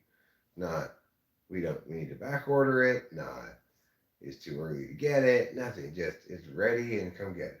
And we just drove right down there, picked it up, got new kitty litter while we were there. I took a couple Addies, and I'm feeling excited about things. I'm feeling happy to be live streaming. Like I've got various things to say, and that I've missed it, but I still don't feel like it's really real formal live streaming exactly, because the audio quality seems to matter a lot to me, and I don't like the audio should be better from the phone here, but we are kind of far away from it. But I really don't like the audio of the little camera on the laptop, and the mics and stuff are in the pod, which won't come till Monday. Today is Wednesday. Tomorrow morning at 8 a.m., the heater guy comes. Friday morning at 8 a.m., the plumber comes. And then hopefully we'll get the electrician in here sometime next week. That's a little less critical because the heater doesn't have any electrical problems. And none of the things that we use the electricity for has any electrical problems. It's just we would like the fixtures to go on when you flip the switch, Mm-hmm. When you enter a room, you should be able to flip the switch and the freaking light goes on. Right? That's just basic. Yeah. So this turned into a bit more of a fixer-upper than we anticipated, but not that much more. No. And there's the things I like about this house or dramatically outweigh the problems that we have to fix in terms of significance. I agree. So we were talking about how like everyone waves to each other around here. Like it's very nice. Yeah, when you're in a big city, you have this you're always in an elevator thing going on. You know how people don't really talk to each other in elevators? They just stand there in silence next to each other, kind of pretending the other person doesn't exist. Maybe not even making any eye contact. Being in a city is like that. You got your people, and you're dealing with your people, and then everybody's steadfastly ignoring all the other groups of little groups of people or individuals or whatever, as a means of not interfering with the goings about of things. You can't greet everybody if you cross the path of 10,000 people as you're walking down the street, Yeah, it's not possible. And then like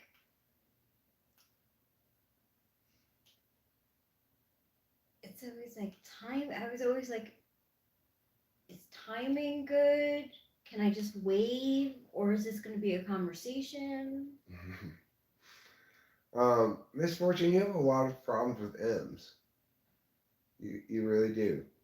And, I know it's got 2 bumps on it. It makes it a little scary. The first one and the second one. But I want you to overcome your M phobia. You love the city. Um, I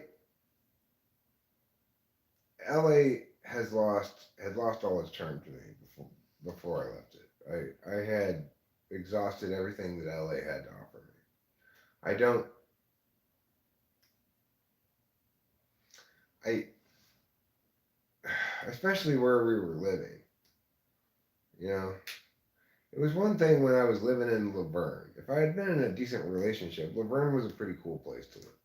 It's a college town. It's got little. It's kind of like a little town like Mariposa. It's not as cool as Mariposa, but it's pretty cool. You know. Yeah. And we don't have a dispensary in Mariposa proper, but we do have one just down the road a piece in Mariposa County, about 40 miles from here. So, I mean, in Madera County, they got the Indian weed. We can also get to Merced in about an hour, and Merced's got multiple dispensaries. That's where we got the weed we're currently smoking. Yep. And we're not super far from LA.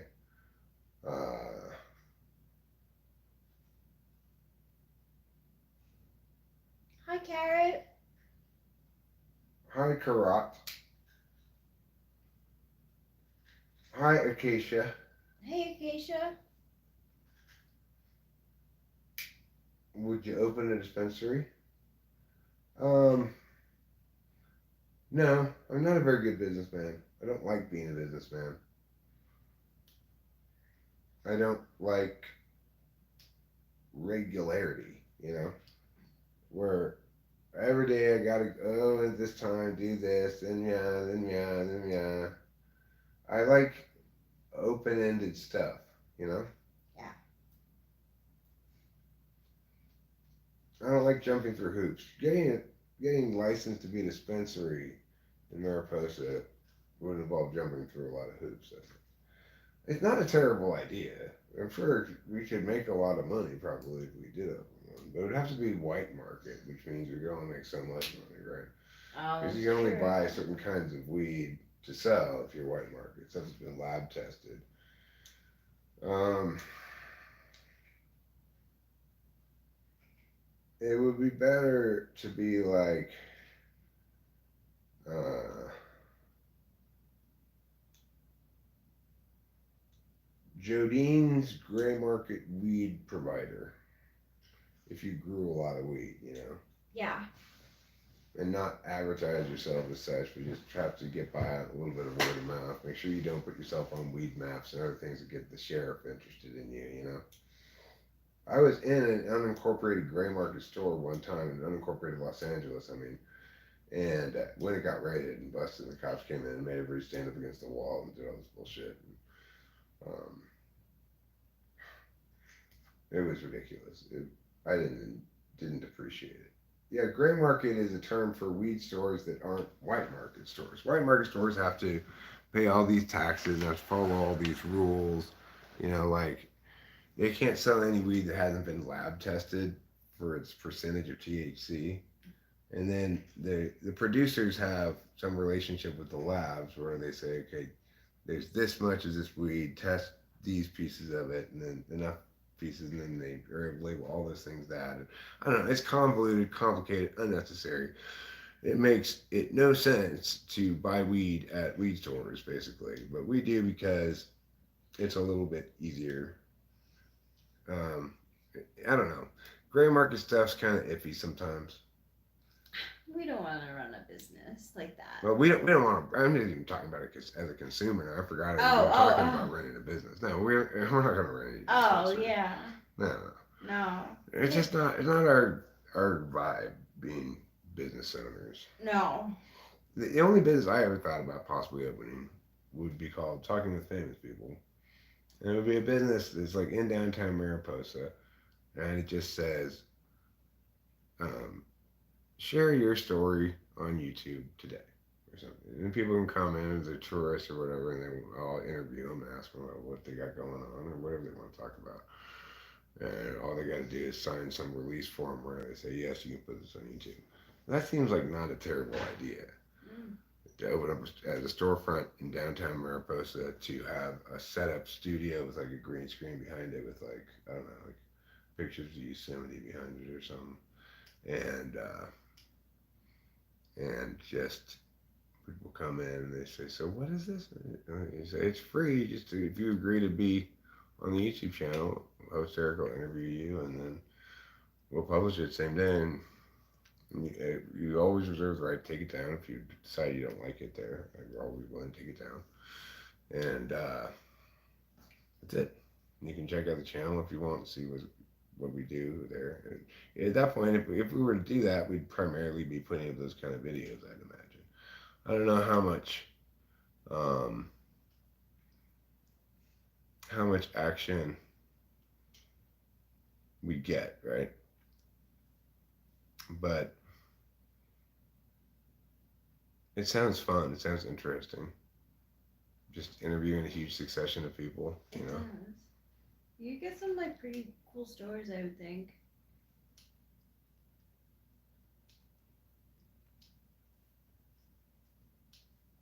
I'm sorry, say again. I would think that you would get a lot of interest in it. Maybe. I mean, it seems to me like if that were available and I walked by it, I would be like, "Fuck yeah, I want to do this." I mean, and there. I I think story recording is like kind of like a cool thing. StoryCorps, you know, like on NPR, right? But it was kind of the original concept for the channel anyway. Was I was just going to interview random people, but it turned out to be a lot harder than one would expect to find people who want to be interviewed. God damn it! Stop going to sleep. This It computer. goes to sleep so quick. I know. I need to change the sleep settings. Sleep settings. Sleep settings. Let's see. Oh, beauty Capillo Strauss. Yes. Oh, yes, come in front of the camera. Yes, come and visit mommy.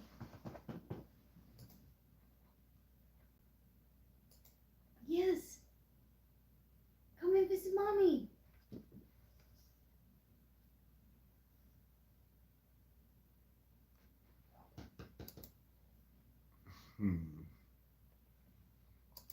Power and sleep. There she is. Queen Capillo Strauss. Okay, there. You got go-to interview questions? I mean, yeah. I can interview anyone at any time without any problem. I just start asking some basic questions about, who they are, what what their self-concept is in various ways. Ask about their values. Ask about what they see as contraindicative of their values. Find out what's important to them. Find out who they think they are, who they say they are. It's easy to do. You get mycelium in about a month or so. Then in about another month or so, until fruiting is done, I think we'll find out. What's mycelium?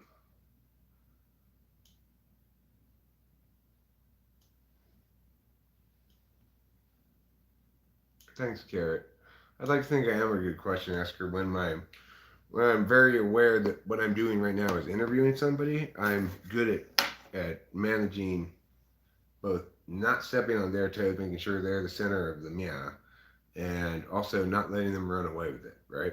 It's a kind of tricky art form, and I'm pretty good at it.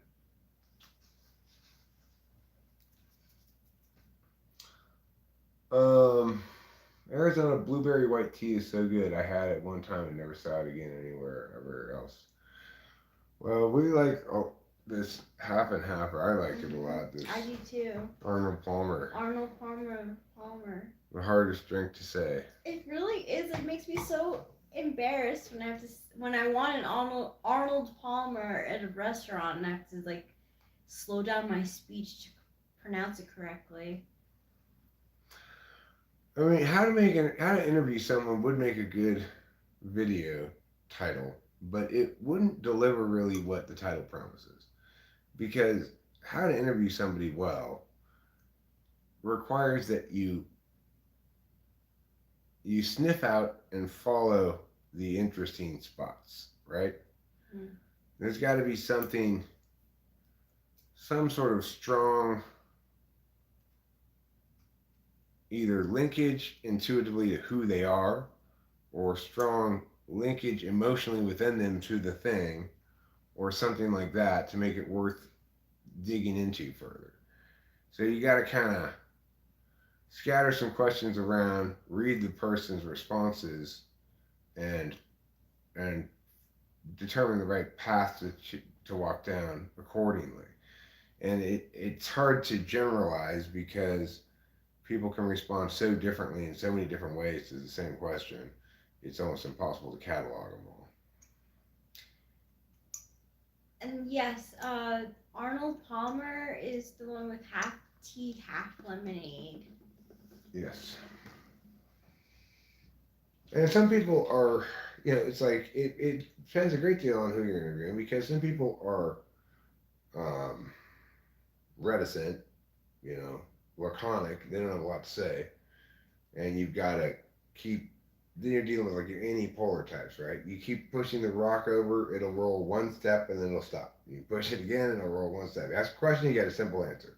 Ask another question, you get another simple answer. A straightforward answer. And there's no expansiveness on the part of the anti-polar person. So if you're doing an interview with that person, you're going to need to be prepared to follow up with a lot of different questions that follow up their specific answers and sort of lead the dance the whole way. On the other hand, if you get an NE-DOM or something, they may want to explain a bunch of backstory before they get to answering your question, and you're going to have to regain control of that flow, nicely in likable ways because you're trying to have a pleasant interview. You're not trying to make fight with somebody. In freshman year, my favorite thing to do during lunch was go to the gas station to grab an Arizona tea with a slice of lemon pound cake. So nutritious. I made lemon pound cake not too long ago. The batter was heavy. Definitely felt a pound. Is that why it's called pound cake? That's a good question, and probably right. I mean, I guess I may have thought it meant you have to pound the dough. Yeah, that's what I thought too. But maybe I'm wrong about that.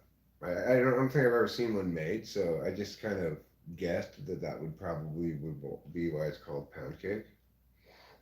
Yeah, Arizona's are the best, man.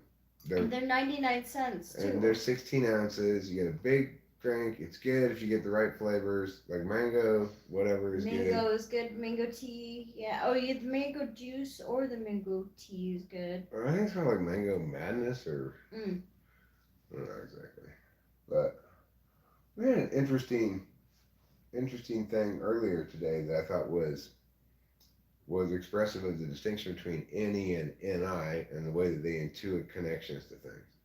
So Rachel was talking about champs. What champ? Oh yeah. What was it? What were we actually talking about? It's a restaurant. It's a restaurant. It starts with F. It's something that starts with F. Starts with an F? Yeah. The actual name of it starts with F. But you said... Is it a restaurant? No, I don't think it's a restaurant. Is it a bar? No. It wasn't a bar either. It was like... Oh my god. It's gonna bug me now.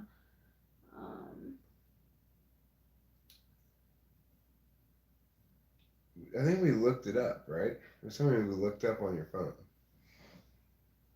I can't. Maybe you can look at your history on Google.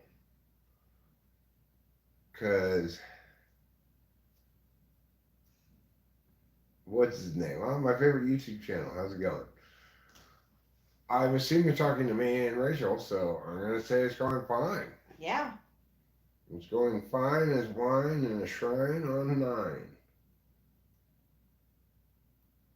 on the 9th of February. This- This Saturday, we have a Mariposa County crab Oh yeah. festival thing that the Lions Club is putting it on, and it's at the Mariposa County Fairgrounds, which is not too far from our house, maybe 20 minutes away or so. I got it. What? I found out. Triumph the dog. Right. Triumph Thing. the Interrupting? insult Oh, dog. insult dog. Yeah. So she thought his name was Champ. Now, I couldn't remember what his name was either, but I had any inkling of it, I would have said it's like tryhard or tripod or something.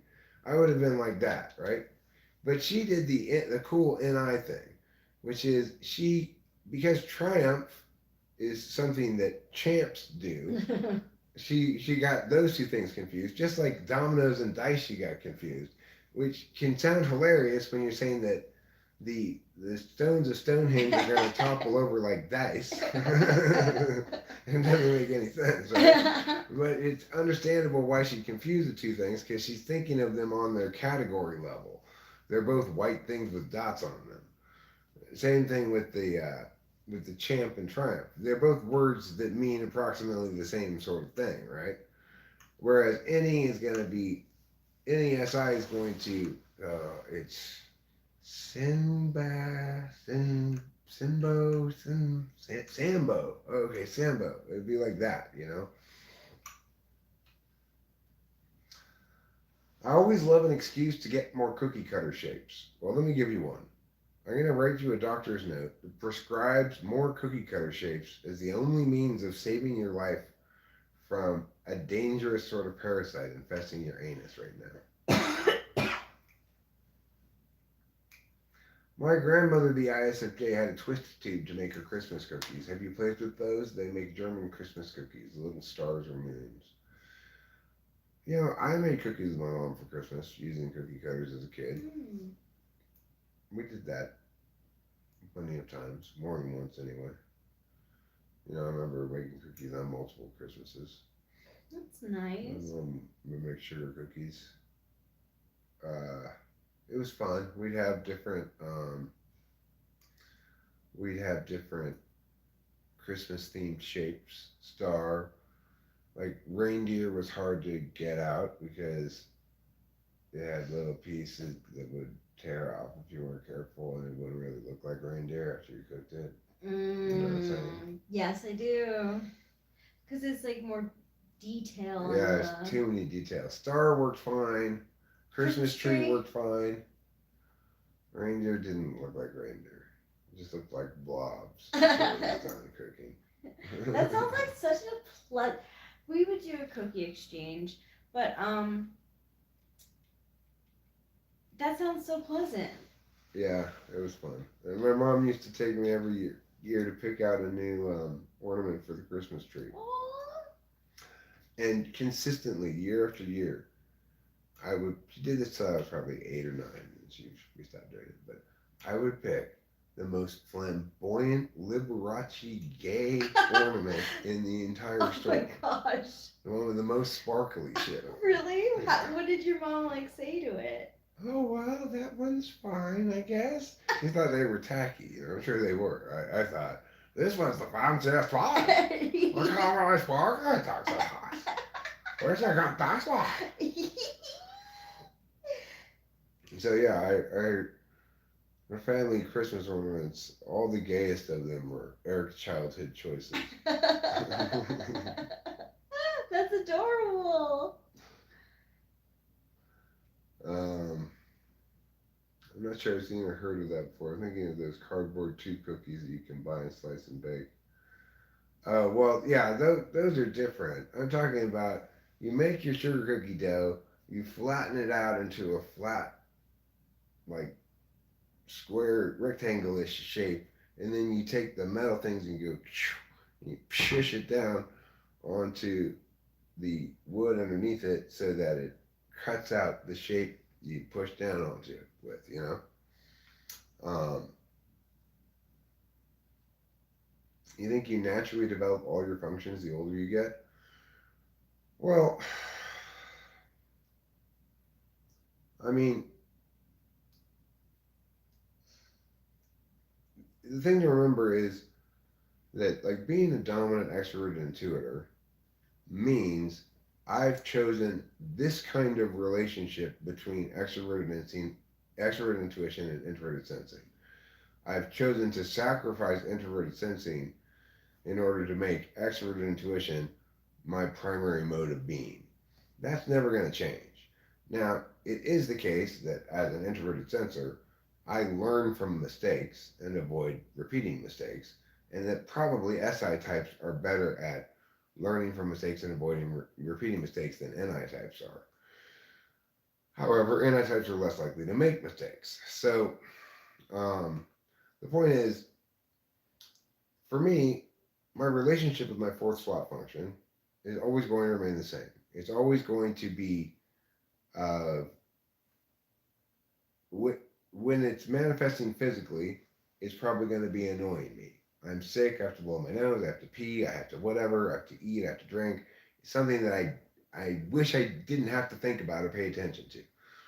When it's working well for me, I'm not having to think about it because it's not causing any problems.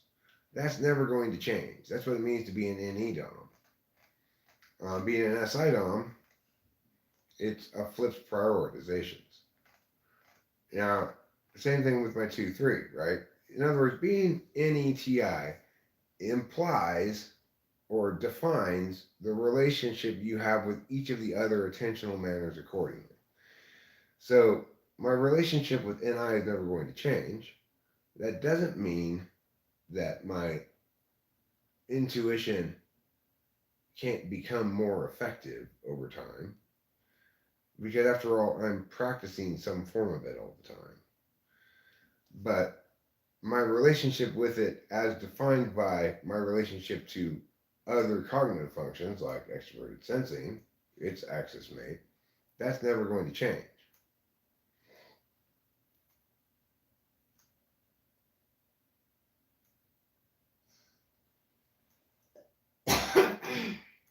No, Boba Fett, that's not true. SI front stack folk are not better equipped to get over it. They're worse equipped to get over it. People with SI in 1 and 2 live large amounts of their life in their memories, thinking about the past, thinking about what they did before. They're married to the past as their epistemological highway, whereas NI types are not. They're looking to the future and looking to the external world to know what is independent of themselves, what is objectively. Yes. Weed is a need for an ENTP like me, says what's his name, and Eric as well. And Rachel as well. So let's pull a ceremonial bong rip. Okay. And then I think I'm gonna do a clay mask and join the live stream from bed. Sounds good.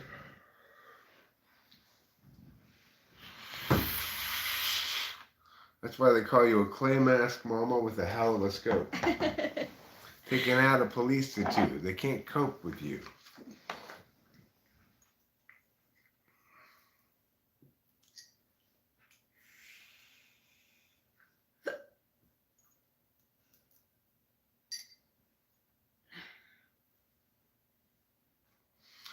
I think the best understanding of relationships to past, future, and present is one I think it was Taylor told me not that long ago, which is that every individual romanticizes one, every individual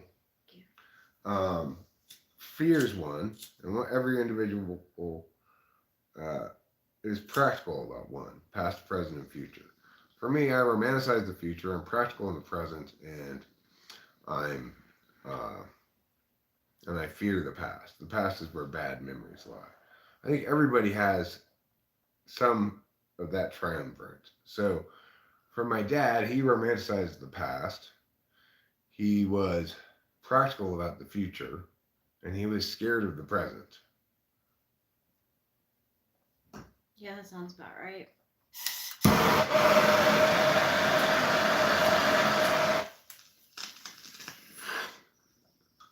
Cameron.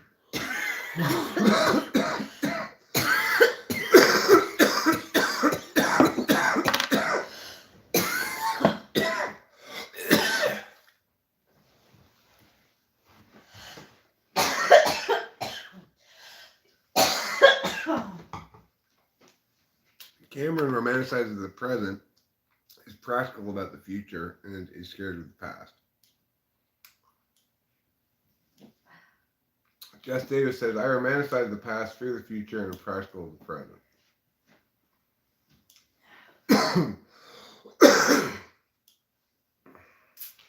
If I said, Romeo, take me, and I just pee-pee. Yes, pee-pee. Maybe you and me can share a bed. A lot of coughing, huh? Yeah. A lot of coughing for little Erica Rachel. A lot of, yeah.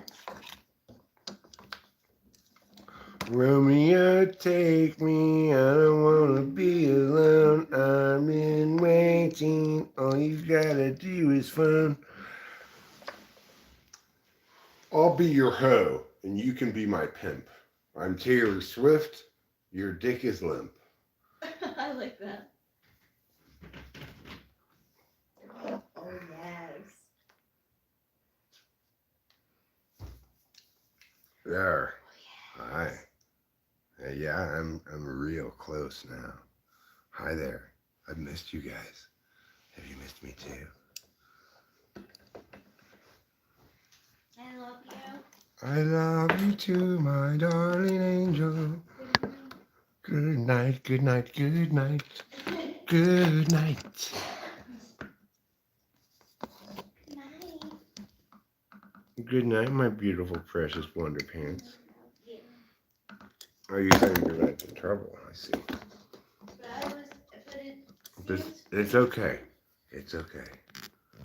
I'm okay with the fact that I took over part of Trouble's good night.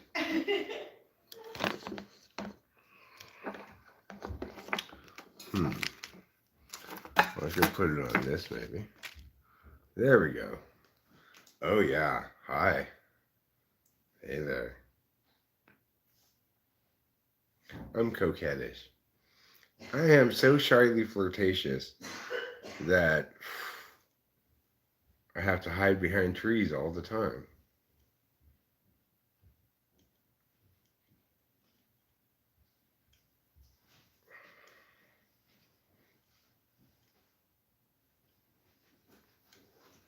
I romanticize the future, but probably suffer from some level of delusion. Well, I mean, to romanticize something is to suggest that you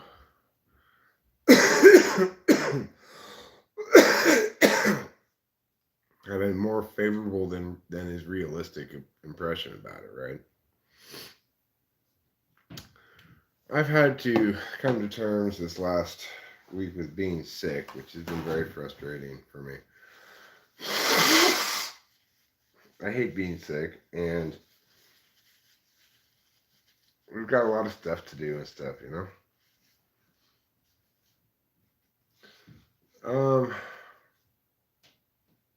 No, I don't expect we'll go to Yosemite a lot. There are some places around here that I anticipate we'd go to that are wilderness areas more than Yosemite itself. The Yosemite National Park is very crowded uh, much of the year and or closed. You can't get in sometimes of the year. Miggity meow. The present is tough. Past been resolved. Future's where all the gold lies, man. Well, it sounds like you're practical about the past. You romanticize the future, and you fear the present. Thanks was his name. That's enough for a grammar I'm from too. Um, Yeah. We got this crazy looking weed last time we went to the store in Merced. I got it because I just never seen any weed that looks like it before. Look at this. Here's the camera there. It's all super white. It's like the whitest weed I've ever seen. In contrast, look at the other one we got so you can see the difference of how much less white it is. This is the normal weed, right? It doesn't look white, it looks green. And then here's this stuff. See how white it is? It's just as white as it looks on the screen there, if not whiter. It's crazy white. If I could beam everyone a bud. If I could buy the world a Coke, I'd say, here, all 7 billion of you have to share this one Coke.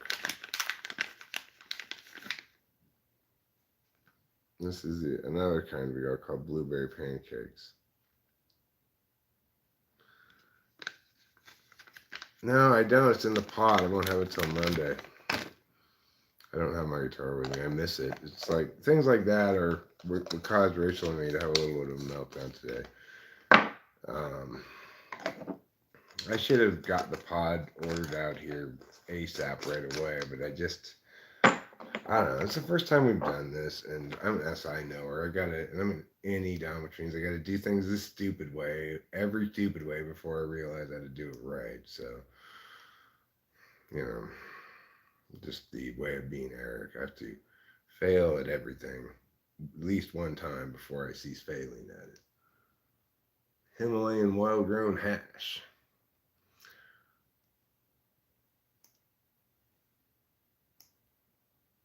Blueberry pancakes or chocolate chip waffles. The choice is yours. I take blueberry pancakes anytime over chocolate chip waffles. I don't like chocolate in my breakfast. I think chocolate's reserved for lunch and dinner time activities mostly. Unless you're talking about a donut. Chocolate donut can be fine for mornings. Nobody can object to a chocolate donut in a Eclair style, or a bar, chocolate twist. Maybe just a regular chocolate glazed donut. Those would be good. Chocolate is pretty rich. That's why you want to mix into your donut mixture a maple bar as well, or a maple twist. You can get a chocolate bar and a maple twist. You can get a chocolate twist and a maple bar. You get 2 twists. You can go chocolate and maple both as being twists. You won't regret it. Good night, Octavia Silva. You're going away because I don't have my guitar with me. I can pretend I do. Strum, strum, strummity, strum, a strum, strummity, strum, a strum, strummity, strum. I'm a strumming the guitar and a singing along with the strum, strum, strummity song. Strum, strum, strum, strum, strum, strum, strum, strum, strum, strum, strum, strum, strum, strum, strum. Strum, strum, strum, strum, strum, strum, strum, strum, strum, strum, strum, strum, strum, strum, strum, strum. Strum, strum. The end. That is exactly identical to what it sounds like when I play the guitar. It's exactly identical. I know it's redundant, but that's how identical it is.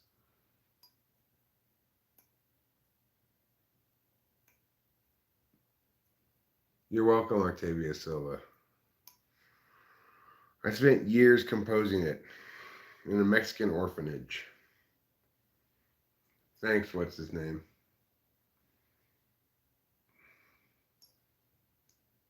Thanks, everybody. You guys are a great audience. You got fantastic taste in strumming songs. I'm really impressed.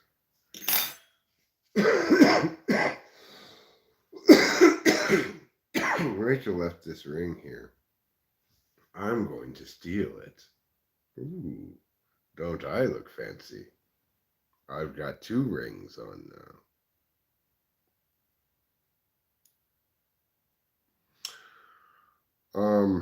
I don't use regular keys like that.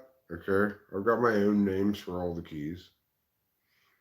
That was in the the key of squalor.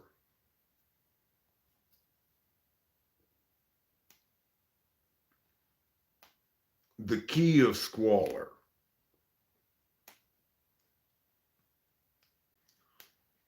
The key of squalor is the key that's appropriate for songs about filth and deprivation. If you love filth and deprivation, you're gonna love hot new Broadway musical, Songs of Squalor, Squalid Times. How squalid are your vespers? How squalid are your vespers? Need the fancy wares? Seems like a Shakespearean sonnet, you know. How squalid are thy vespers? Need thee pruning shears? Hast thine any cause alarm? Hast thou any fears? Where's the cigarette? I'm gonna need my jacket. Without my jacket, a jitterbug into my heart. I got my jacket on now, I got it fart. I'm gonna go outside. I'm gonna smoke a cigarette 'cause I'm alive. Go outside now to the porch while I am going to smoke one. Yeah, I got to find my smoke still before I can't smoke any of them at all. Wake me up to smoke outside now. That's the only way I can go. Why? Because I need to find my cigarettes tonight.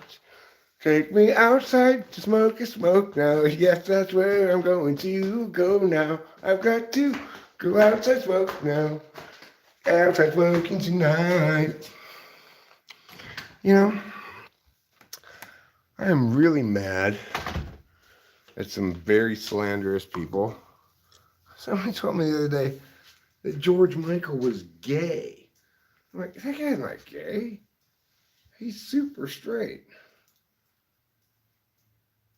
That's why he's got, he's like, take me dancing tonight because he wants to go dancing with a girl.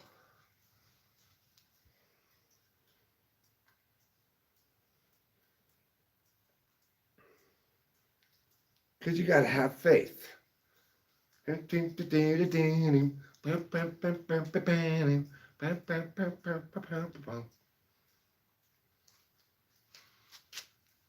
When we're okay, put some respect on his name. His name is not Michael Stipe. That guy is lame. His name is not Boy George, though he's gay is the same. His name is that guy George Michael is why he has such a forgettable name. It's 2 first names.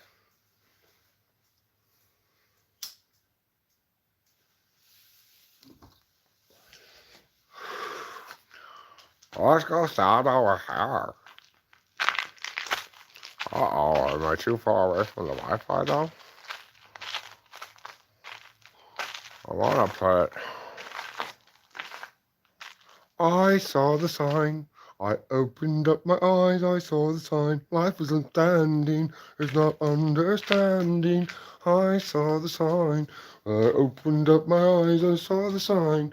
Where you belong. Saw the sign. I saw the sign. I saw the sign. And it opened up my eyes, at which point I saw the sign.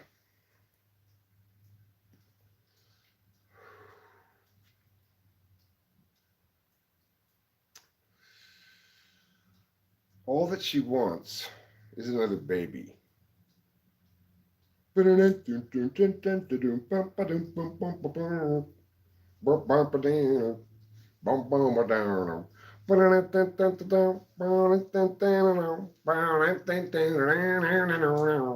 going to get you, said, oh, that she wants is another baby. She's going to get you, said, oh, that she wants is another baby. Oh, yeah. Oh, that she wants is another baby. She's going to get you now. Oh, that she wants is another baby. Oh, yeah. Boom, ba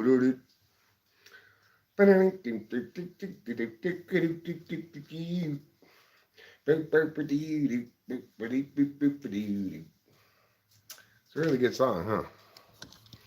It's super good.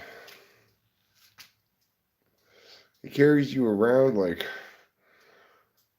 a migrant on camels in the Middle East.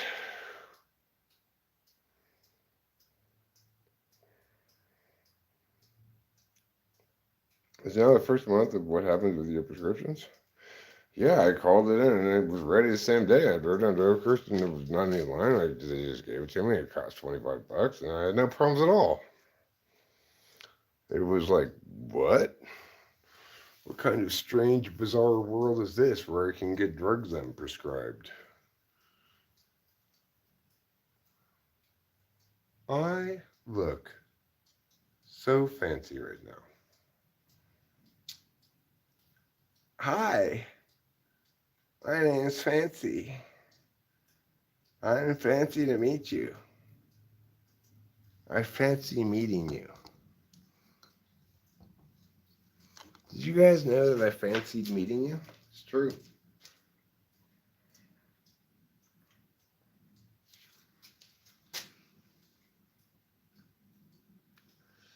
It's the pea coat, huh? The past contains lots of good and bad. I didn't get to read all of that because I'm outside. Oliver, you has the ISFJ, right?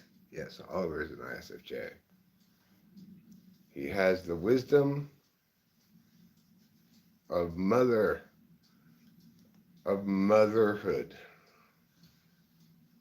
Because my mother was an ISFJ. Therefore, all ISFJs are mothers, even the men.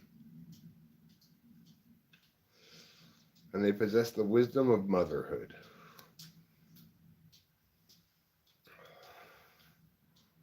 On the other hand, I possess the wisdom of Eric. Some of it's wise, some of it terribly unwise, most of it neither.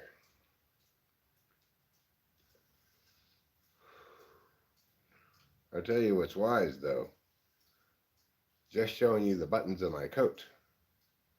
Why, look at that nice coat, everybody will say. I bet there's a nice head attached to it. You're in for a rude awakening, friend. But, yeah. So anyway, as you can tell, I'm talking right now, but you can't see my face. I've done this on purpose. Is it really me talking? Is it somebody else? Is there a reindeer on top of my shoulders? And is he the one who's engaged in this monologue? Nobody can know. Not until I move the camera up or down. For all you know, I could be a centaur. I could easily be a centaur and you would not be able to tell. If my back just was a little bit narrower than this, you know. You would not be able to tell if I was a centaur. Am I a centaur? Does that mean I am a centaur? Yes, it does. It's deductively necessary that I'm a centaur. And if you don't agree, the whole universe is going to explode. So, vote for the AF.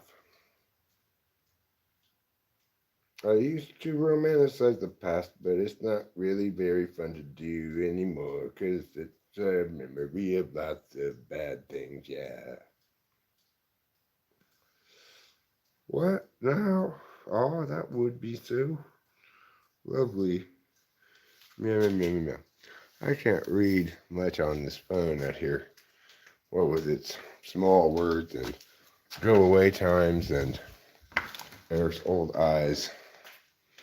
It's a recipe for disaster. I'll tell you what I am going to do though. I'm going to let you not have to join me in the bathroom where I'm headed to poo. You get to have, instead of me in the bathroom pooing, you get to have this wonderful kitty being wonderful. If this will stand up.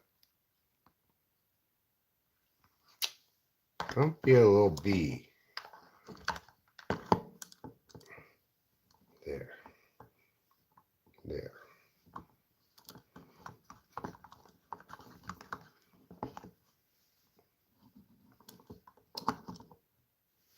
There. Stand up, y'all. Morale. Yes, your father has to go poo. You're gonna go poo in the toilet. Isn't that exciting?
Well, that was the kind of poop that makes you say, ah, I'm glad that poop's out of me. That's what kind of poop that was. Pretty much every poop is like that, actually. I don't like retaining poop. Since I moved in here, I have been evacuating lots of backed up poop. I feel like I don't like the present because I'm always thinking about the negative implications of what I'm doing in my present will affect the future. Well, so then maybe you're minus on the present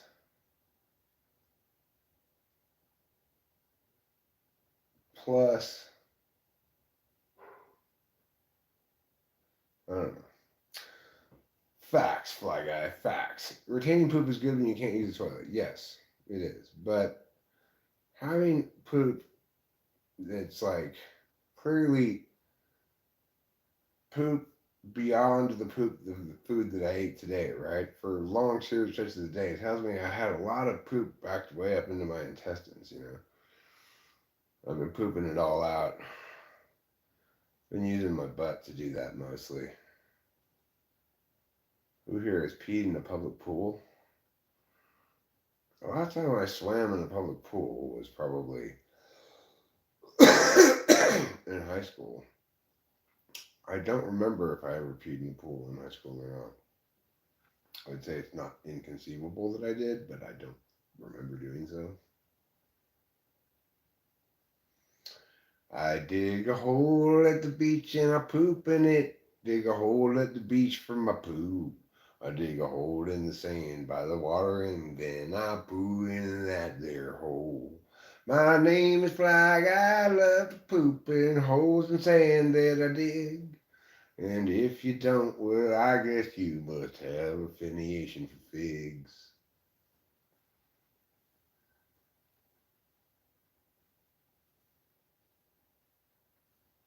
Want to be compensated for donating stool?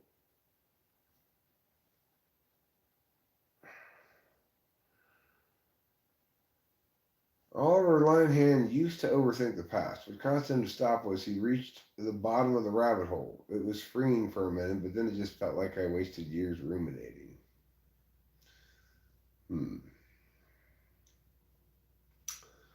I try not to think of the past very much, but I do sometimes. You know, when I do, it invariably leads to shame shivers and groans and ah, like that.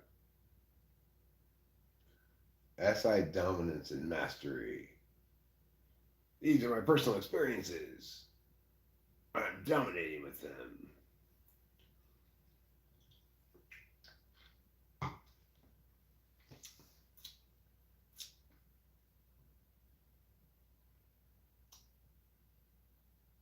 You know, Rachel, we had kind of our mutual meltdown today. The thing that's most frustrating to Rachel is, of course, that she feels like, in some sense, we got sold a false bill of goods, that the house needed a lot more fixing up than we were informed about, etc. All of which is true. Uh, but I'm mostly frustrated about being sick because it makes me feel like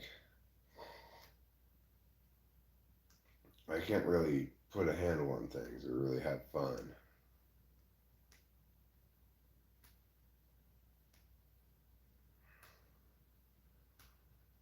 You have to do it at their facility.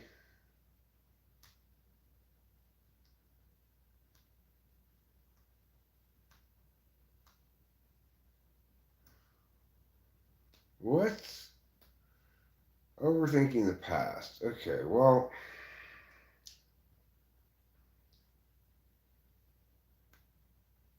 I don't overthink it. It's for me because it's full of nothing but mostly errors, you know, mostly mistakes, imperfections in various ways. Even successes were executed um, imperfectly. So I have these some high moments where I achieved something that I really wanted to achieve and made me feel really good, but maybe I didn't carry myself well.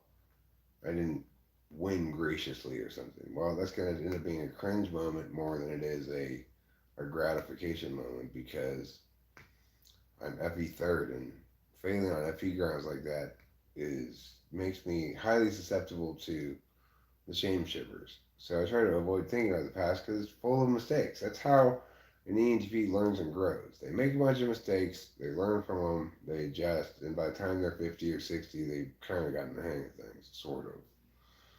You know, there's a lot of mistakes I don't make anymore that I used to make, but There are some mistakes that I'll probably always make and never quite get a handle on. Like, uh,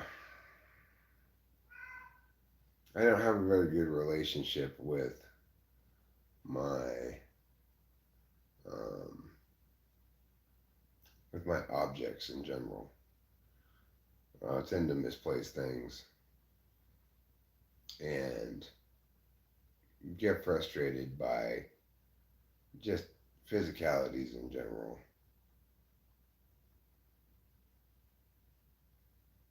He says I'm an ISFJ focused ENTP. What does that mean? I mean, based on what the words say, it means you're an ENTP who focuses a lot on ISFJs.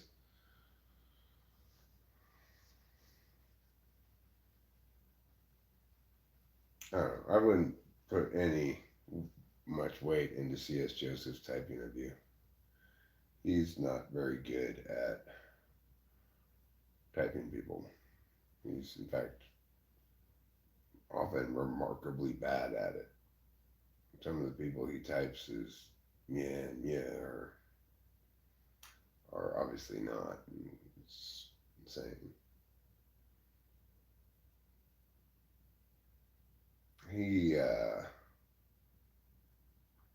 typed me as ESTP, which is kind of funny.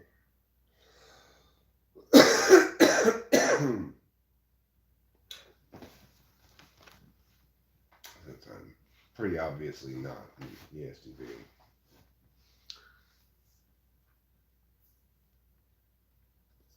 My daughter is, though. And she's wonderful.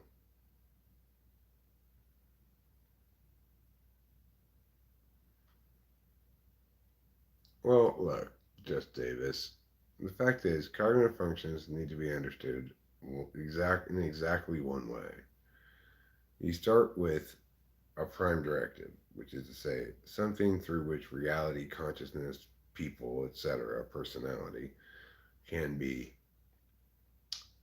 understood through a single lens, which everything can be converted into that. And that prime directive is closeness, closing the gap between expectations and realities. People don't like surprises. People want their expectations to match their realities. It is the prime directive. Attentional configurations are ontological strategies that try to resolve map actuality disconnects in some areas at the expense of others. So, by being an extroverted intuitor, first, I um,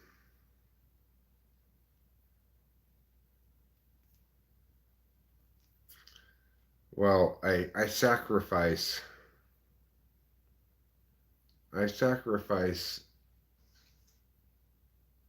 knowledge from my own sensory experience in exchange for ideational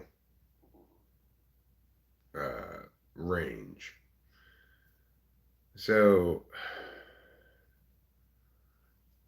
it turns out to be a tactical kind of configuration that I'm tactically well positioned to not be the one taken by surprise in discursive exchanges. But um,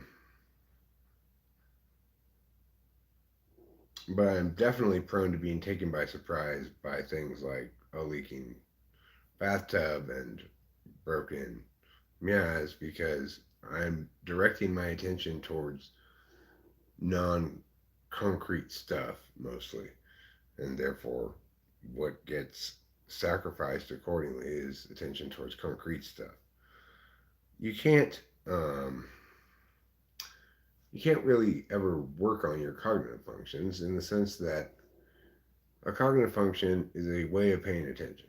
You can pay attention in that way more or less effectively, and obviously optimal is better than less optimal, right? More optimal is better than less optimal. But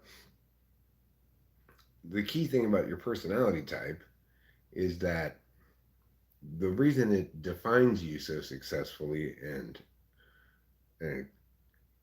comprehensively is that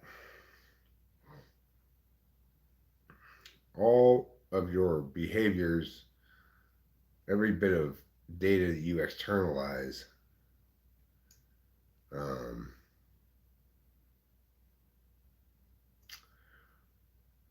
is explicable as ways of paying attention that serve to uphold the prime directive.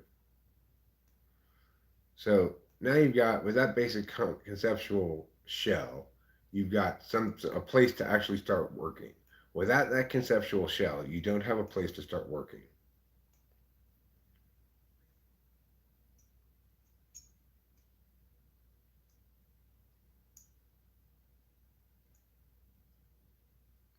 We develop life hacks or ways around our inferior function stacks, scissors instead of knives, realize you will never send Christmas cards, hang out with host Eric for any candy. I mean, we do figure out life hacks or ways around our um, contra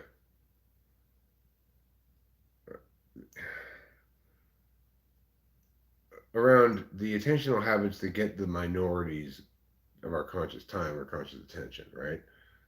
So, like,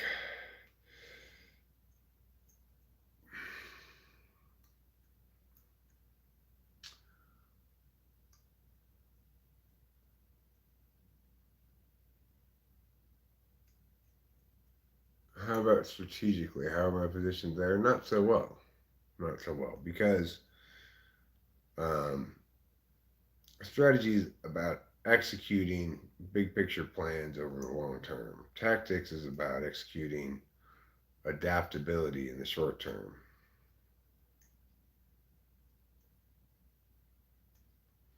Well, Jess Davis, what you say there is true. Different people type different people. Different people type people different types, and all of those typologists think they're right. Here's the deal, Jess Davis. There's fortunately a good, clean answer to it. Only one of them is, and it's me. And the reason is because you cannot begin doing proper modeling conceptual work without a proper shell. You need to establish fields, vectors, etc. Models work in certain ways. And socionics failed to understand that. It failed to draw distinctions between things that are actually um, linkages, like skill linkages versus correlations versus, yeah, is this a description? Is this dichotomy describing the affect of the person? Or it's like they don't know what they're talking about at all times. What I've done is successfully parse away all the bullshit and give you what actually is the correct understanding of cognitive functions. And I know that sounds kind of crazy, right? Like everybody thinks they're right. Well, I am right. And part of the reason you know I'm right is that I will tell you for sure I'm not always correct in my typing at people. Some people are very obvious and it's very easy. I can type them at 100% accuracy, 100% certainty. Others are trickier, and in an hour I can't successfully nail it down 100%. That's one reason I'm doing a better job than other typologists. Is that uh, I won't make the claim that you're definitely Miana type until I've got adequate justification to substantiate that claim. It's just how I roll. I don't make very often claims I can't substantiate. I'm a professional debate coach and have been for decades, and I know how to put a case together. Whereas these other people talking about personality type do not know how to do casework. And functionally, a conceptual model is doing casework. You've got to have a framework, you've got to have case level arguments, etc. Right? It's if you're explaining something, that explanation needs to be operationalizable by other people. So if I tell you, TI polar people won't be able to answer these kinds of questions. If you can test it yourself, go out and find some people that you think are ENFP or ESFP or whatever, or just test random people, and you'll discover that a certain percentage of that population is unable to answer these kind of questions. You think I might have lost my fastball a little time off and come back from Tommy John surgery? Well, I'm sick too, so um, that makes me more slowly, throw more slowly. That makes me throw more slowly. Yeah, it does. Aren't I cute? Sniping and storming rooms. My daughter is an ESTP.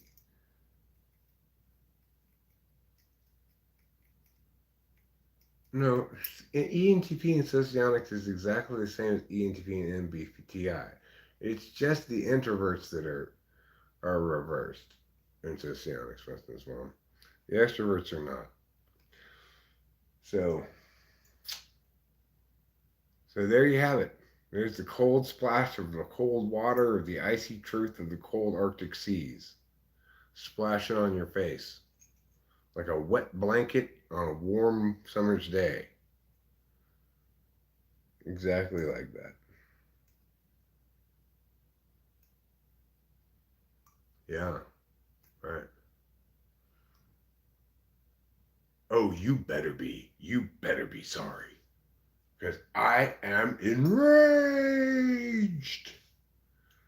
I'm enraged. Absolutely livid. I'm about to throw chairs out of the windows and onto the squirrels below.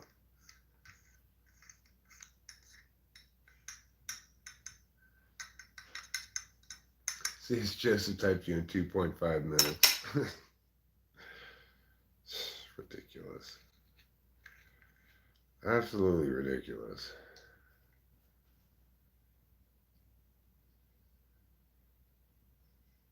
Are you typing babies that haven't been born yet? Now that's impressive. I gotta say, he's got me beat there. I so far I've got a 0% rate of successfully typing the unborn. I've never tried to. I guess it's either 0 or 100% because I've never gotten any of them wrong, but I've never gotten any of them right either. I can type babies on my typewriter. BABIES, babies.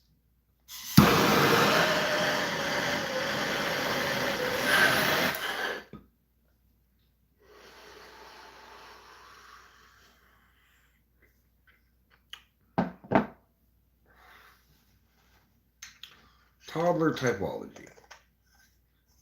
Give your toddler the advantage today of knowing what all of their implicit, unfixable deficits are.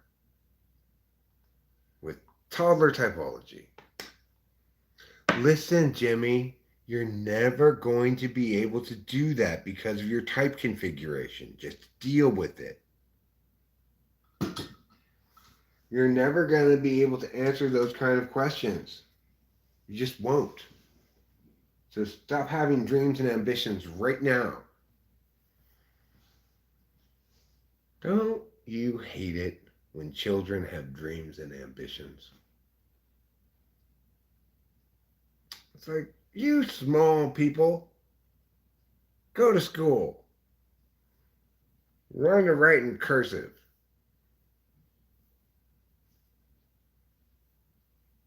That's what I think. Dreams, ambitions.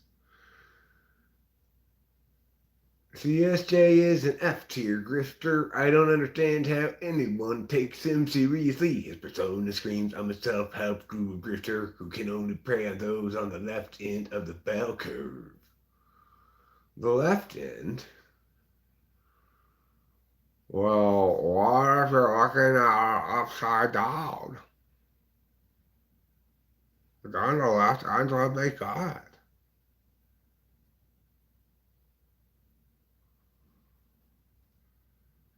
Yeah.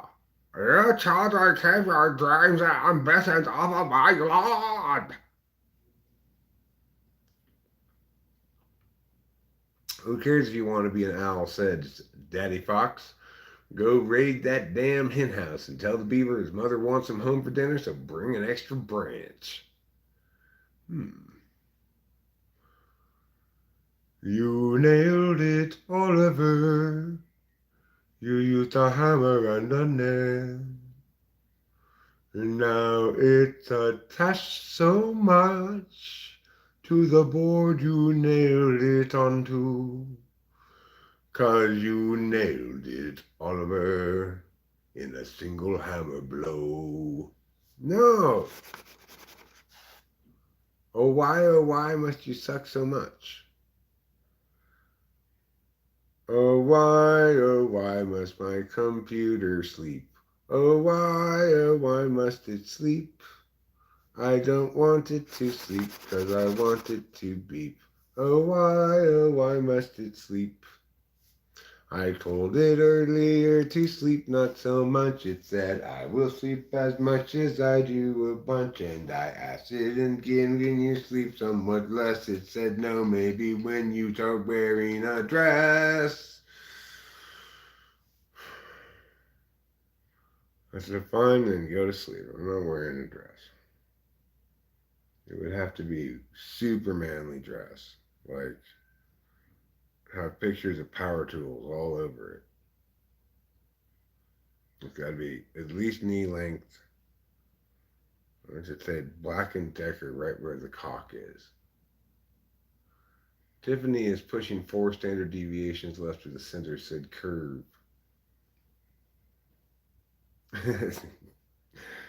Yes, C.S. Joseph is definitely, indisputably, undeniably not an ENTP. That is true. Pretty sure he's an ESTJ, but couldn't say for certain having never typed him. I did get in trouble for bullying him, though. So, I don't know, maybe that counts for something.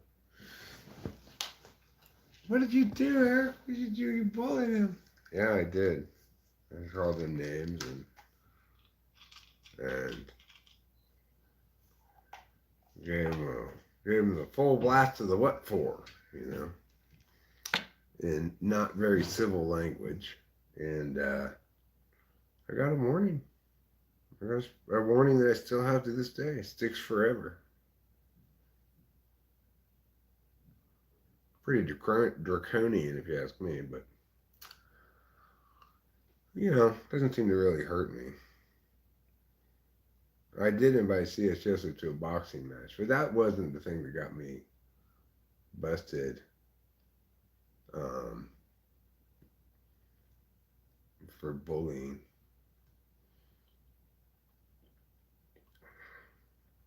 I called him some not very nice names. Kojutsu. Some mean words. Words that have no place in a civil society, in civil discourse. You know his type in 2.5 minutes if you watch these videos and knew how to ego hack. Yeah, ego hack, whatever that means. I'm a hacking my ego with a hatchet. I'm a hacking my ego with a hacksaw. I'm a hacking my ego with all these tools so it's hacked into lots of little bits.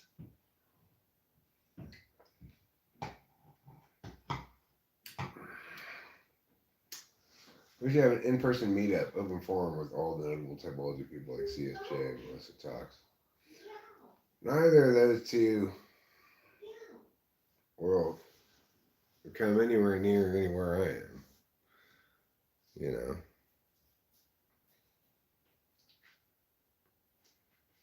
Hi there, Lady Pants. Hi. I just keep from my drink. Is this mine? Yes, it is. I need to get myself a water. No. So, anyway, look at this picture here. So our neighbor, he conducts this orchestra that plays about half of their concerts in Yosemite Park.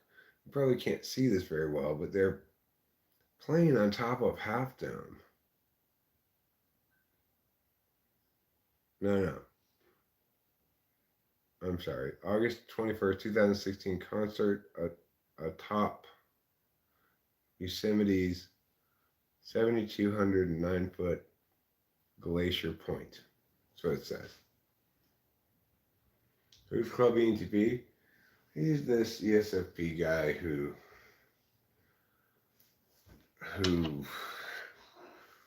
like really made an effort to. I mean, I don't know. Can somebody else explain who he is?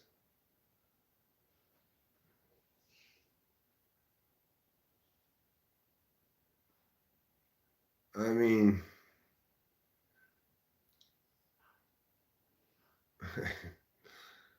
fun person, huh? Okay. Do you watch his videos? No, you don't. Because they're cringily unfunny. And the laugh track just magnifies the problem.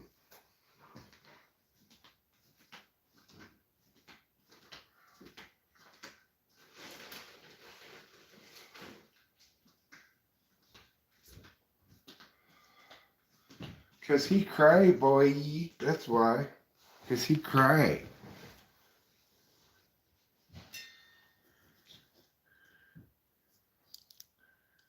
He cry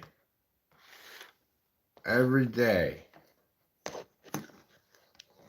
His favorite saying is, "I'm so cray." There. There. Now you see. Now you see. So face palmy, huh? Yeah. A little face palmy, a little cringy. But, you know, to each their own. I don't wish the guy any ill. He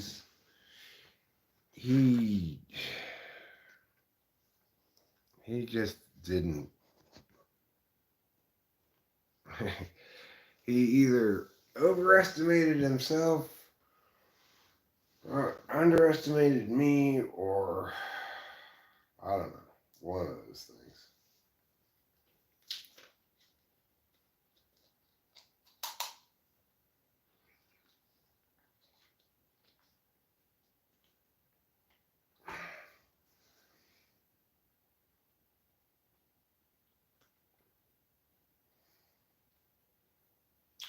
Yeah, well, yeah. From my couple of engagements with him, he seems like a pretty angry fellow. Uh, and that's not necessarily bad, you know. Anger has its place too, but there's different kinds of anger and different kinds of angry people. I've been somebody who gets angry frequently for a long time now, but I've not exactly been an angry person. I've been living in a situation that produced lots of circumstantial um,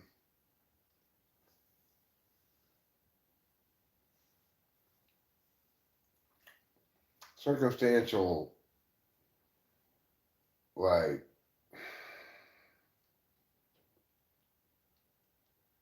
things that just linked more strongly to making me angry. Problems, just whatever. Okay, well, do you like him as a person, or do you actually like to watch his media?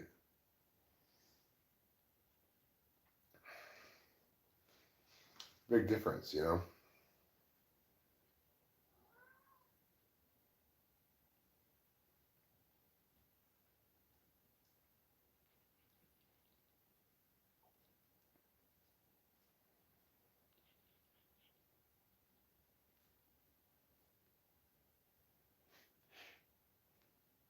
He said he had an additional hour of footage with Eric. Eric had withheld and never released it. I'm sure he just forgot, of course. Well, you're just not answering my question, Boba Fett. Do you like him as a person, or do you actually watch his media?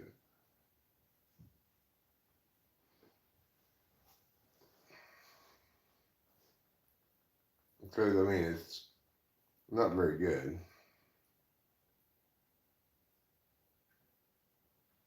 Well, thanks, Mrs. Mom. I was pretty angry the last few years in LA.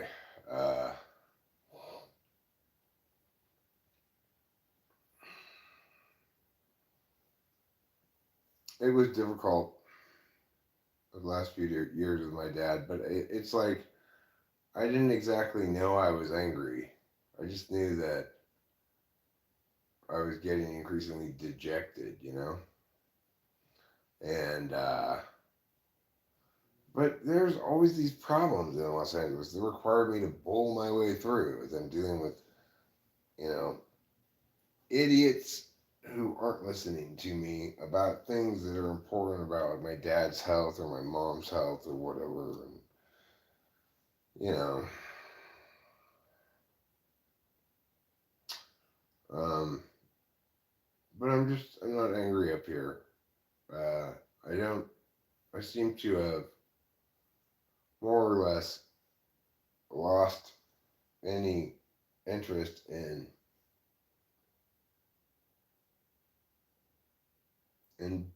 blaming and shaming.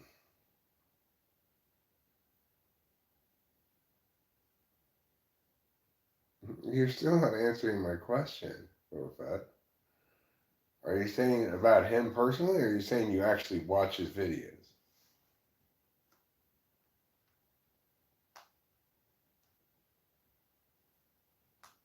No, you don't actually watch his videos. And the reason you don't is because they are bad.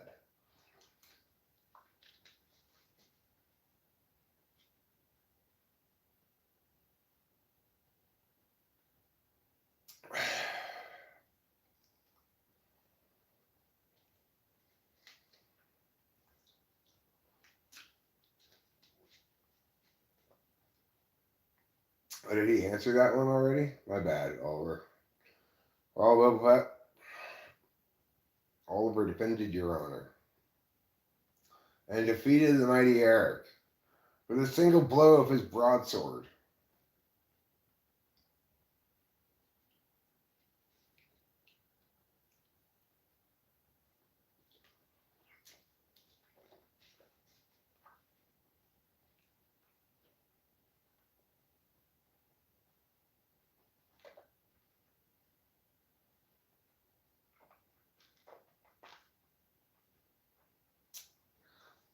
I certainly don't wish ill on him. You know, I don't really wish ill on anybody except maybe like Vladimir Putin. Kind of wish ill on him.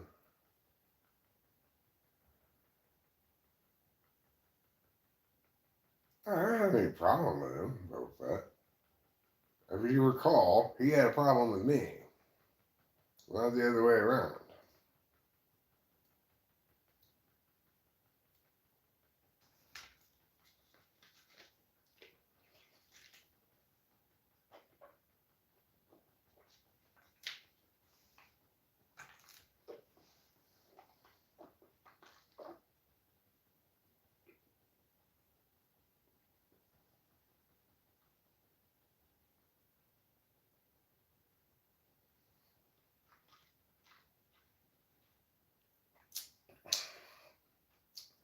TI poor and TI inferior people getting your nerves? I mean, they're very different types of people because TI fourth people are interfacers. TI seventh people are actors. So they're quite different from each other.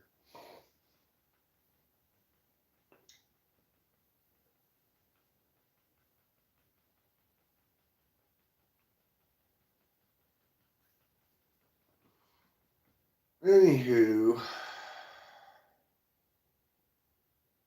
I guess I'll go smoke another cigarette now outside. I pull a bong rip instead. I guess this will be drawing to a close relatively soon. It's been already over 3 hours. Yeah, already over 3 hours.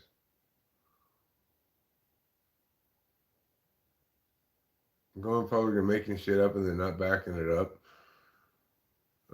There's the wrong way to put it lightly. Yeah, well, you know, he, but the end result was him getting totally exposed. It's not like he won any part of that. Besides which, it's like win or lose, whatever. It's the thing is, I make YouTube videos because I feel like making YouTube videos because I like to talk because I just have things to say about various stuff. I don't need to make a big production of it, right? I don't need to have background, a laugh track, and all this other kind of stuff, and have scripted material or anything like that. I just make YouTube videos because I like making YouTube videos. So the problem that he has is, I think, he's making YouTube videos for some reason other than that.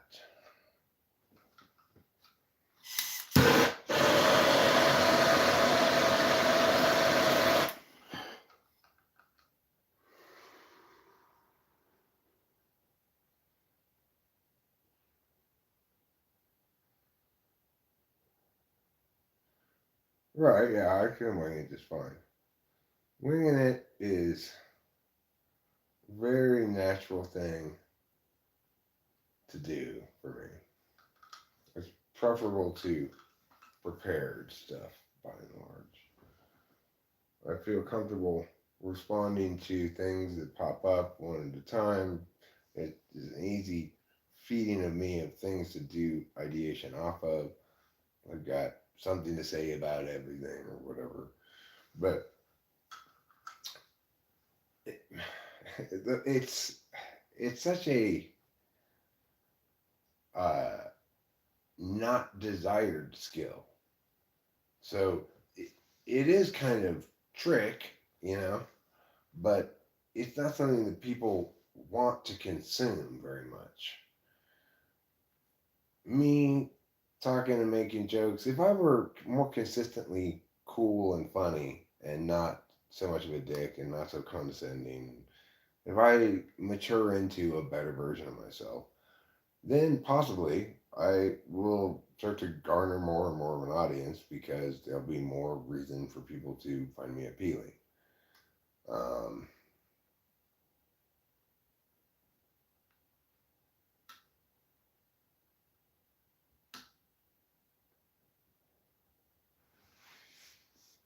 well, I mean, extroverted intuition functionally is just trying different possibilities out hypothetically in your head for various kinds of things. Uh, I, for example, have very rarely an SI meow all hidden in his crotch sometimes at the perfect moment. And people go, oh, wow, so funny. Keemstar? I don't know who Keemstar is.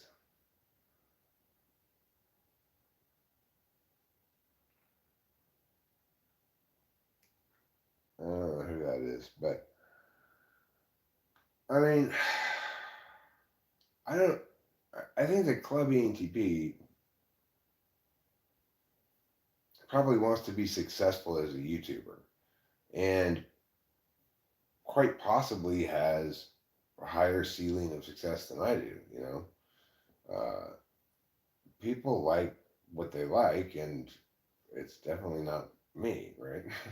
So, uh, even though I don't think his media is any good, that doesn't mean that he won't find more of an audience than I can find.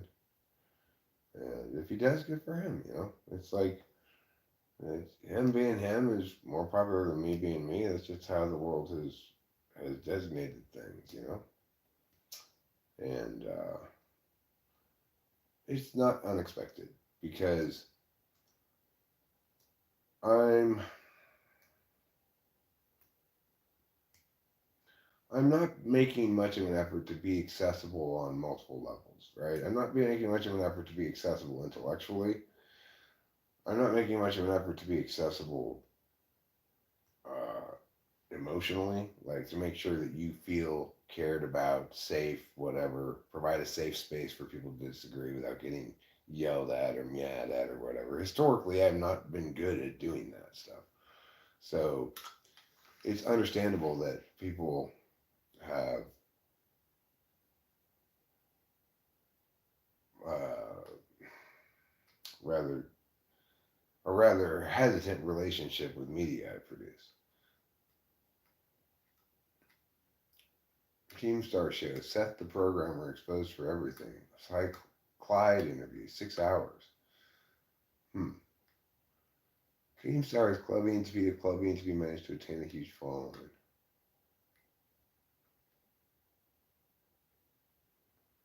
Frank James' videos are big and entertaining, not to be taken seriously.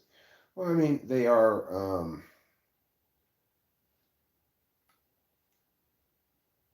They're packages of like 16 one-liners, basically. With costuming and stuff. He's pretty effective. Some of them are pretty good. Some of them not so much. Uh,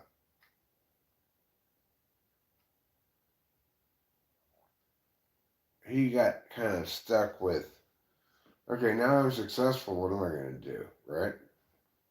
Like, now I have to keep doing this stuff. Or, I can just feel the yoke of success around his neck. It doesn't feel like freedom to me. Um, at the same time, I would like to be that successful or more successful, but I'd like to be that successful, more successful by just being as I am now currently, rather than by doing anything differently. So, in that sense, it's just kind of wishful thinking. The only difference between wishful thinking and what I'm talking about is that I do think it's possible that because I'm not stuck in these very challenging circumstances anymore, and that I'm liberated from a lot of the stuff that caused me a lot of stress and a lot of anger, basically, that I'll be a more likable person living up here than I was in Los Angeles. More reasonable, less condescending, less ag- aggressive in my critiques and stuff. We'll have to find out if that's an accurate prediction or not. But that is my prediction. It doesn't seem totally impossible.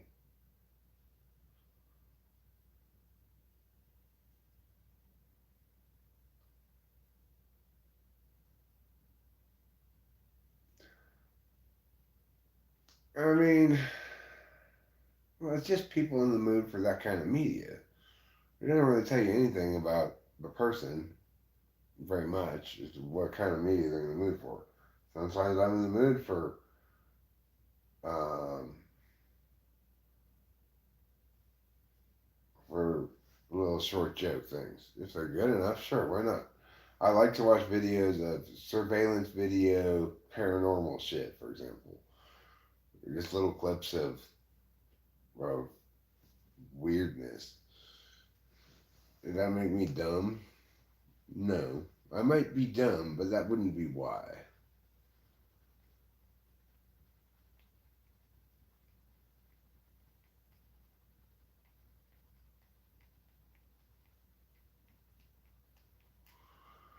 Well, if I had my guitar, I'd play it.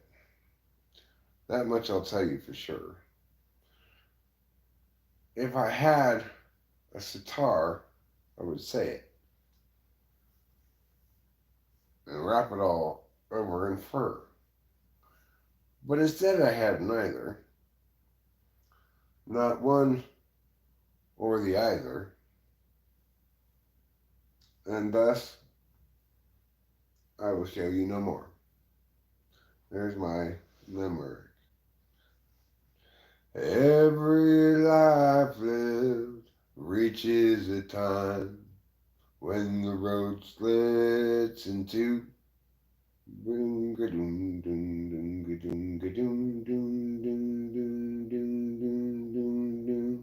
There's time Dark times, times of despair, times when it's hard to feel good. That's when I look for my sack full of solvency, and that satchel filled up with home, and that satchel filled with home. Satchel of helpful goods, satchel of helpful goods, satchel of helpful goods, satchel of helpful goods, satchel of helpful goods, satchel of helpful goods. Meow, meow. I didn't do the second verse.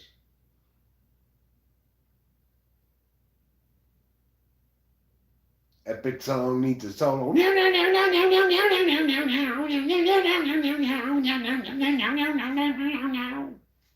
Like that.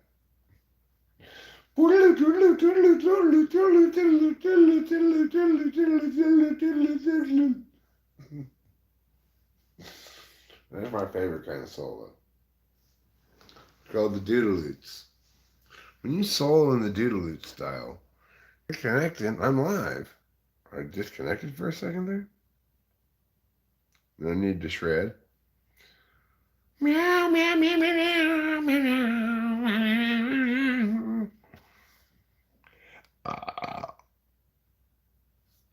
Oh dear. Oh dear.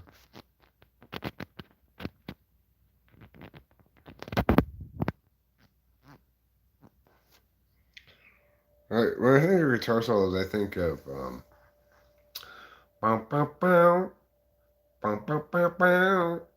Bum, bum, bum, bum, bum, bum, bum. That Led Zeppelin song? What song is that? You know what I'm talking about? Bang, bang, bang, bang. Bang, bang, bang, bang, bang, bang. Bang, bang, bang, bang. Bang. What song is that?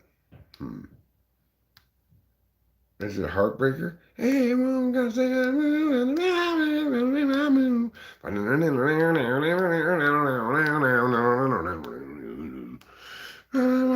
walk this way.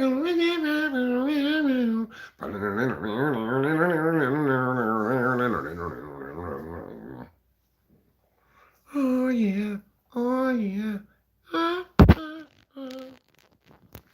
Zeppelin 2 is so much better of an album than Led Zeppelin 3. It's shocking. When we listened to Led Zeppelin 3, I was so disappointed in it. I was like, I thought this was a good album. I thought this was a good band. What the hell? This is not good. It was really disappointing, you know? It was like,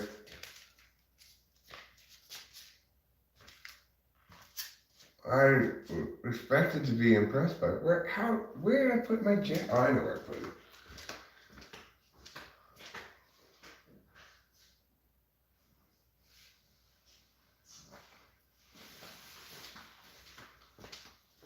And guess what? Instead of being good, Led Zeppelin 3 had the audacity to suck ass. I was pretty mad about it, needless to say. But then we listened to Zepp 2. Damn, that's a good album. That's a rocking album. You know, but originally I determined, which is pretty important, is this.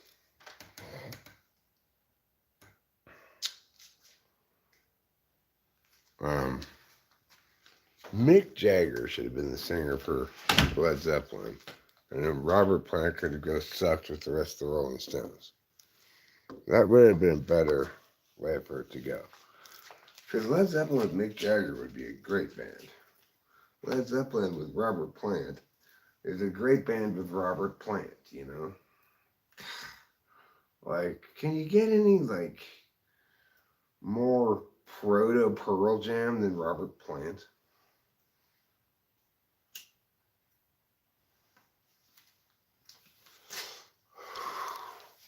It's a good question. Can you get any more proto Pearl Jam than Robert Plant? The answer, no. None more. You can get none more proto Pearl Jam than Robert Plant. Yes.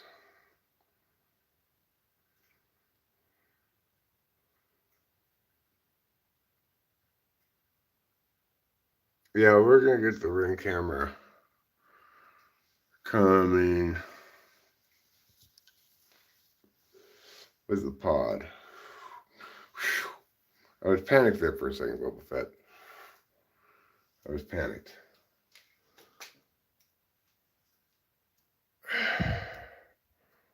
There's my car.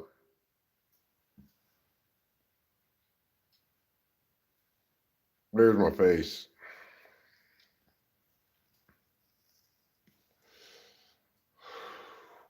I've got stomach acid. I need to take an antacid. After I smoke this cigarette, I think I'm gonna probably end this stream. I'm gonna go inside, end this stream. I'm gonna take some antacids.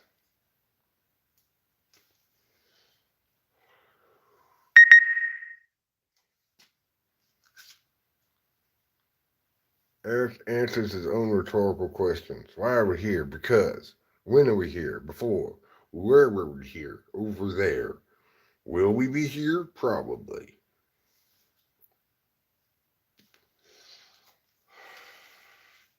Shall we, my dear? Well, that depends. What are you suggesting we do? Something delightful like go to the ball. I like dancing at formal balls. I've got a whole closet full of ball gowns. It's not a transvestite thing, okay? I just really like ballroom dancing. And I'm really bad at leading, so I like to be the part of the girl in the ballroom dancing. Because I'm a really terrible ballroom dancer.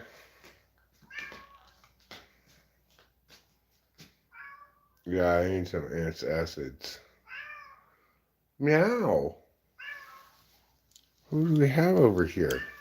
Is it Mr. Kitty Man? Is it Mr. Kitty Man the Magnificent? Meow. Meow. Yes, meow. Daddy loves you. Daddy loves you with his emotional heart. Would you like to come here for pets? Would you like to come here for pets? Oh, yes.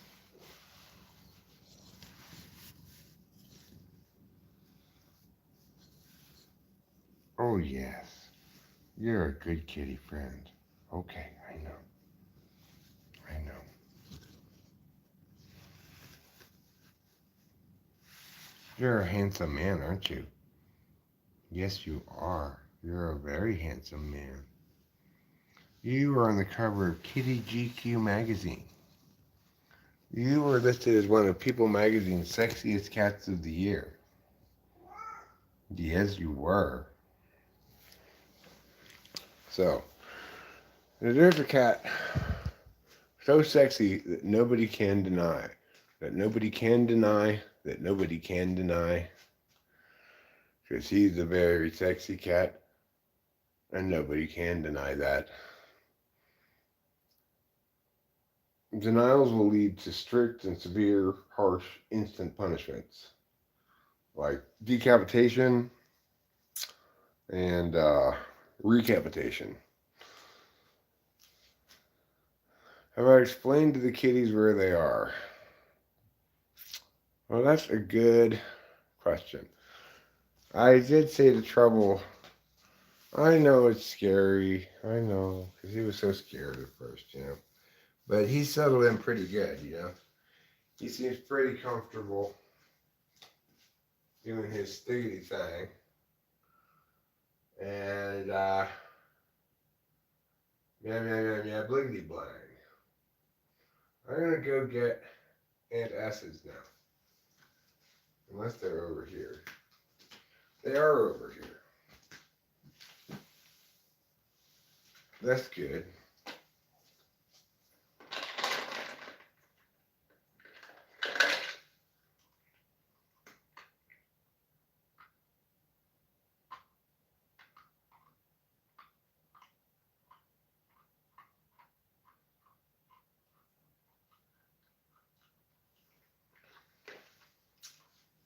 The answer,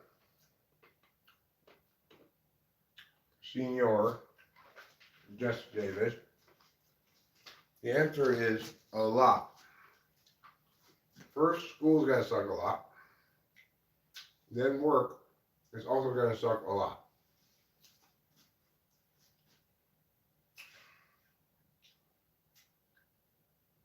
So you can correctly anticipate double suck.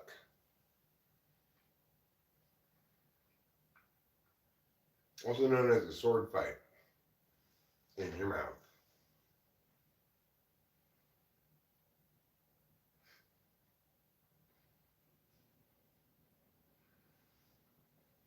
Well,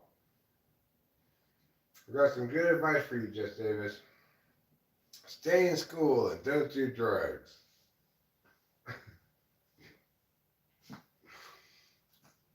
I'm just kidding. That's not my advice to you. I generally don't offer unsolicited advice.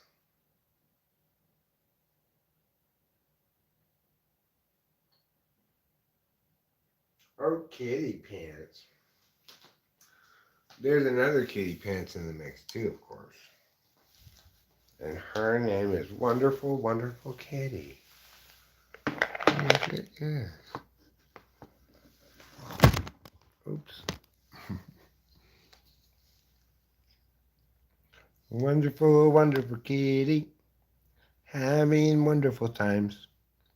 Always cleaning yourself. Making sure you got clean lines. Wonderful, wonderful kitty. Such a fabulous soft friend. Now it's wonderful kitty petting time again.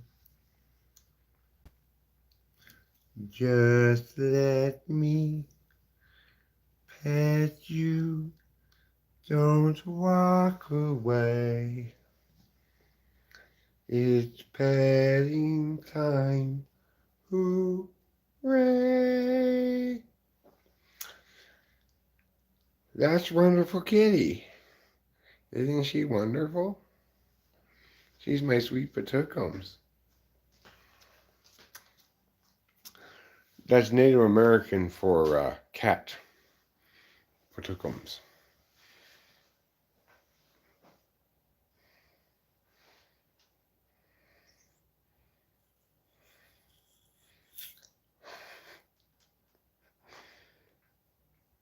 Don't do school and stay on drugs. I mean, stay in school and don't do drugs. Either one. You choose which one sounds more correct to you.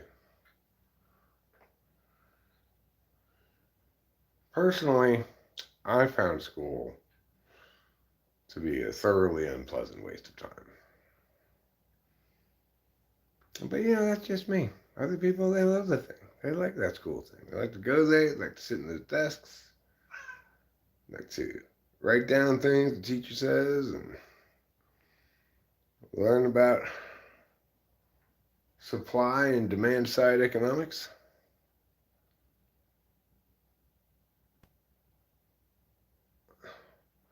Oliver says, try to talk to people who, while you have free and frequent opportunities to socialize and build that muscle. Is that a really veiled attempt to tell them to have sex with a lot of people?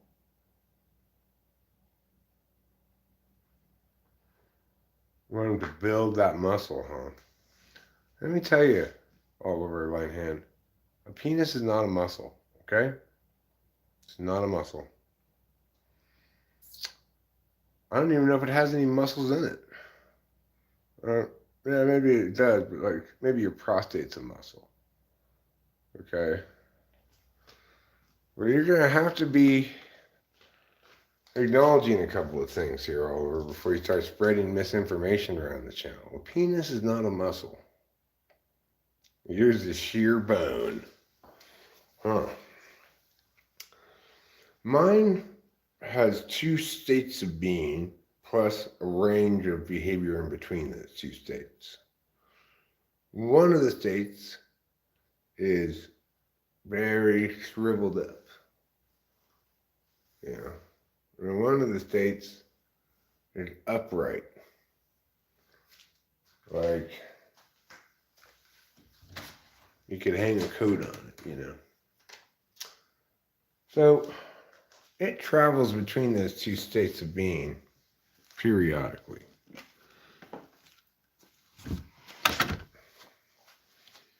When in the presence of my delightful, lovely life partner wife, Rachel, I sometimes, my member becomes engorged with blood. This is a sign that sexual intercourse is imminent. Together we pray to God that we get this over as quickly and sinlessly as possible. And then she lies on her back, spreads her legs, and I pump 3 times, and then I'm done. That's the only godly way to have sex. I recommend it to everybody. After you're done, you should both pray for forgiveness and flagellate each other with hair shirts. Oh, sure, you could just wear the hair shirts, but I want you to flagellate each other with them instead. That's the only way you'll know you had sex the right way.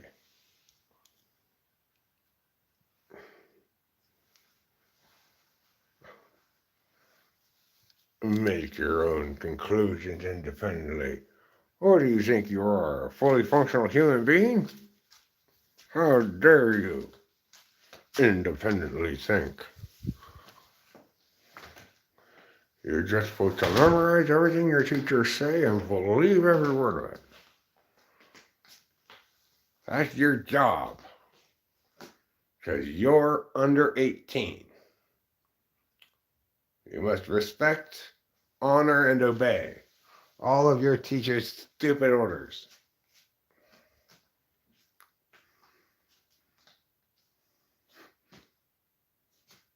The old 3-pump throttling. Women love it. Oh, yeah. There you go. I got an extra pump? Oh, yeah. You did. Of course, the reason it's only 3 pumps is because my member is 6'6". It's about 1.5 inches taller than me. And so it takes a good hour to get it in all the way at once. It's quicker coming out. About 10 minutes coming out. The second time it's loosened up a bit, so it takes about 45 minutes, about 5 minutes coming out. All in all, we're looking at a 3-hour sex session for 3 pumps of Eric's 6'6" long member. Well, Rachel's a brave woman, you know. She's only 5'2". So it's pretty amazing. She's able to take this much dick, you know.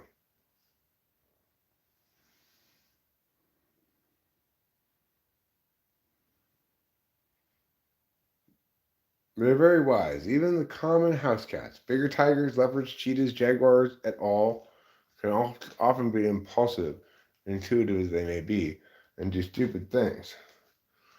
Really? Yeah, I'm 6'4.5", 6'5". I was 6'5". I probably shrunk about 1/2 inch. Yeah, Rachel Freesole is it. So she gets her workout.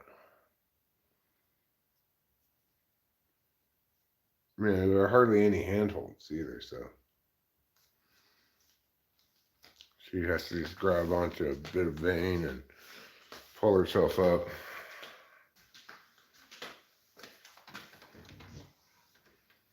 It's because I won't let anybody hammer in those climbing spikes into my penis. Otherwise, I could get injured.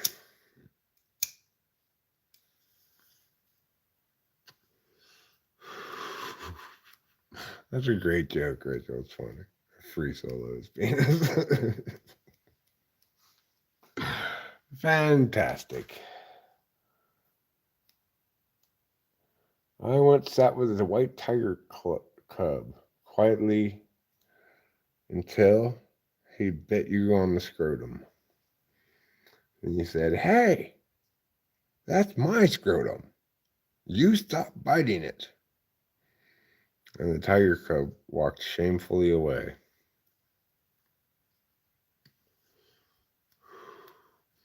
Picking Boba Fett's pubes from his teeth.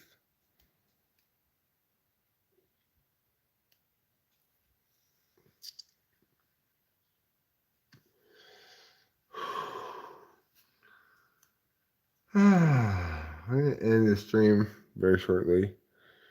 And I don't know, maybe watch some cartoons. I'm watching this cartoon. You don't have a scrotum, Winston's mom? Wow. Where do you keep all your wrinkles?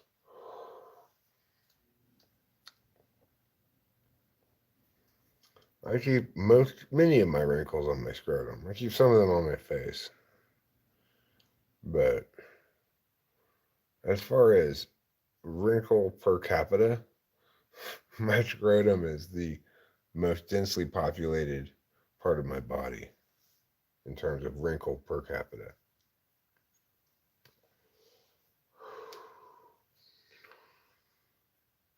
Each scrotum wrinkle is a separate street on my scrotal residential neighborhood.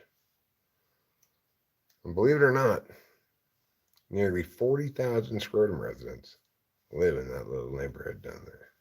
Yeah, because when it's maximally wrinkled, it's stuck up tight into the body like a walnut. And then things get really cramped. But when I go full Donald Trump, 2 golf balls and a old sock, then they have room to stretch out. They're called scrotoids.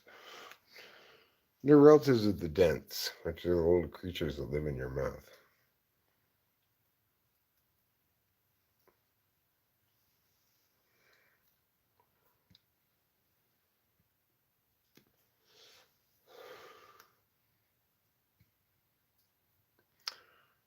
And, one thing I do to make sure that Rachel and I have a good, intimate experience is I use a lot of spray tan on my junk.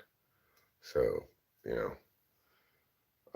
I look like I'm outdoorsy. I've got a nice orange package that says, "I spend time in the sun, in the nude. I'm an adventurous guy." I don't want to actually do that, so that's why I use spray tan. I also use relaxer in my hair. That's why it's not so kinky.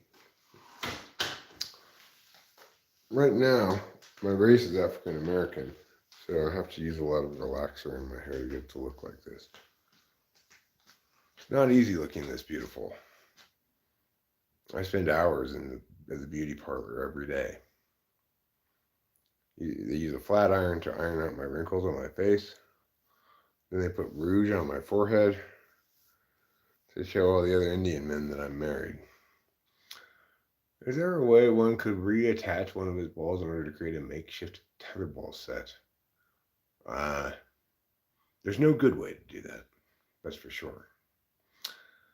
But it's a worthy senior thesis for your bachelor's degree. Okay. I'm going to go now. Goodbye, everybody. Thanks a lot for being here. I love you all. Don't forget to eat plenty of cheese. The end.